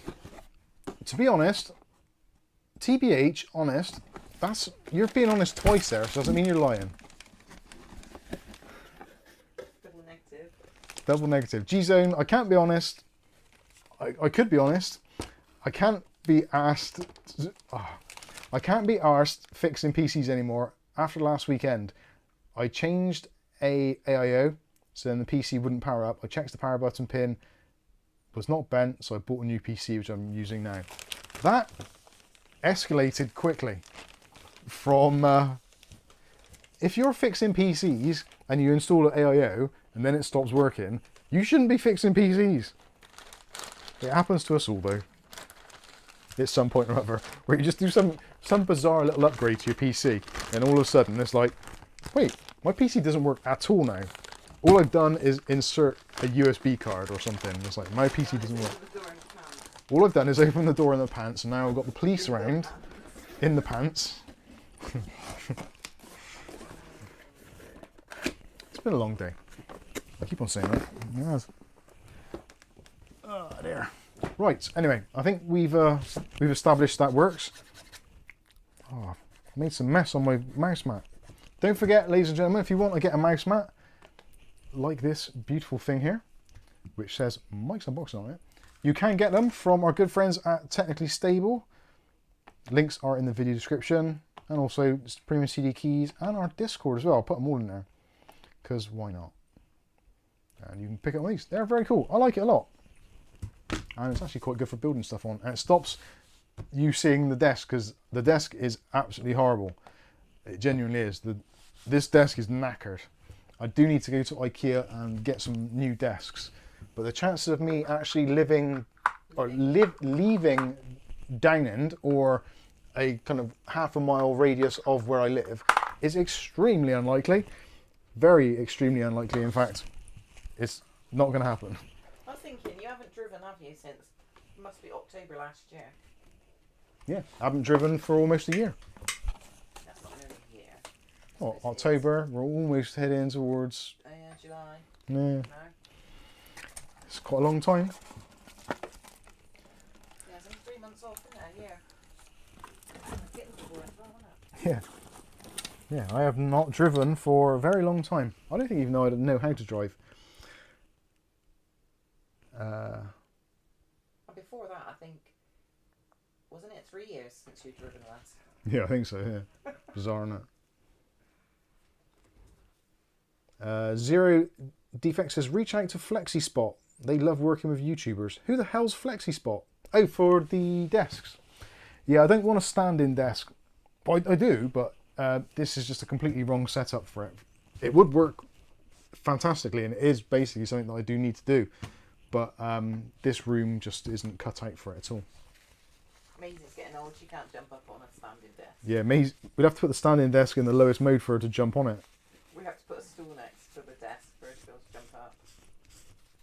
Every night before I go to bed, I have to get my Boolish chair and line it up against the side of the table so Maisie can like hop onto my chair and then hop onto the table. Into her box. Into her box, which she's currently in now, isn't she? No, she's on my lap. Oh, sorry, yeah, I can see her. Charles Ballard says ciao. See you later.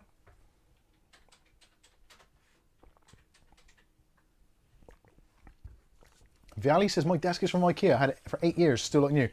This pair of desks we've got here, these are the two IKEA, not Malm, is it? What's the, I can't even think. It's, Jerker. no, it's not the Jerker. Still got the label on the bottom, I think. Let's have a look. Linmon. It's the Linmon. Oh, that's off as well. So we've got the Linmon desks, and yeah, they're knackered. I need another two. But they only cost like 25 quid each, so they lasted about 2 or 3 years. It costs like £40 to Yeah. deliver. 25 quid delivery for two 25 quid desks. That makes me sick. Anyway, I think we should wrap things up there because we've gone way over our allotted time. And thank you all so much for joining us. We do appreciate that massively.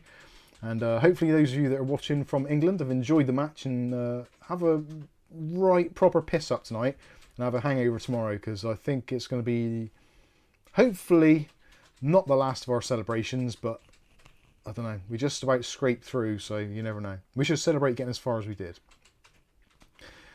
So, I've been Mike. Have I thanked everybody? Thanks to Colin, Andy Archer. I have to look on the thing. You know, the thing. Where's the viewer activity? There we go. So thanks to Mick Woods for the donation. Thanks to O'Reilly as well. Of course, Mark Gaines, Hellsgate for the £20. That's very much appreciated. Andy Archer for the 5 gifts. And Jason Toe for the $5. And also Colin Hilton for the £30 PayPal donation. Very much appreciated. You guys are all absolutely wonderful. Thanks again. If you haven't already, smash the like button, because it's rude not to. Even if you didn't like it, just click it twice. I hate it when YouTubers say that. Anyway, I've been Mike. This is Mike Unboxing Reviews and How To, and hopefully we'll catch you in the very next video. Thanks for watching.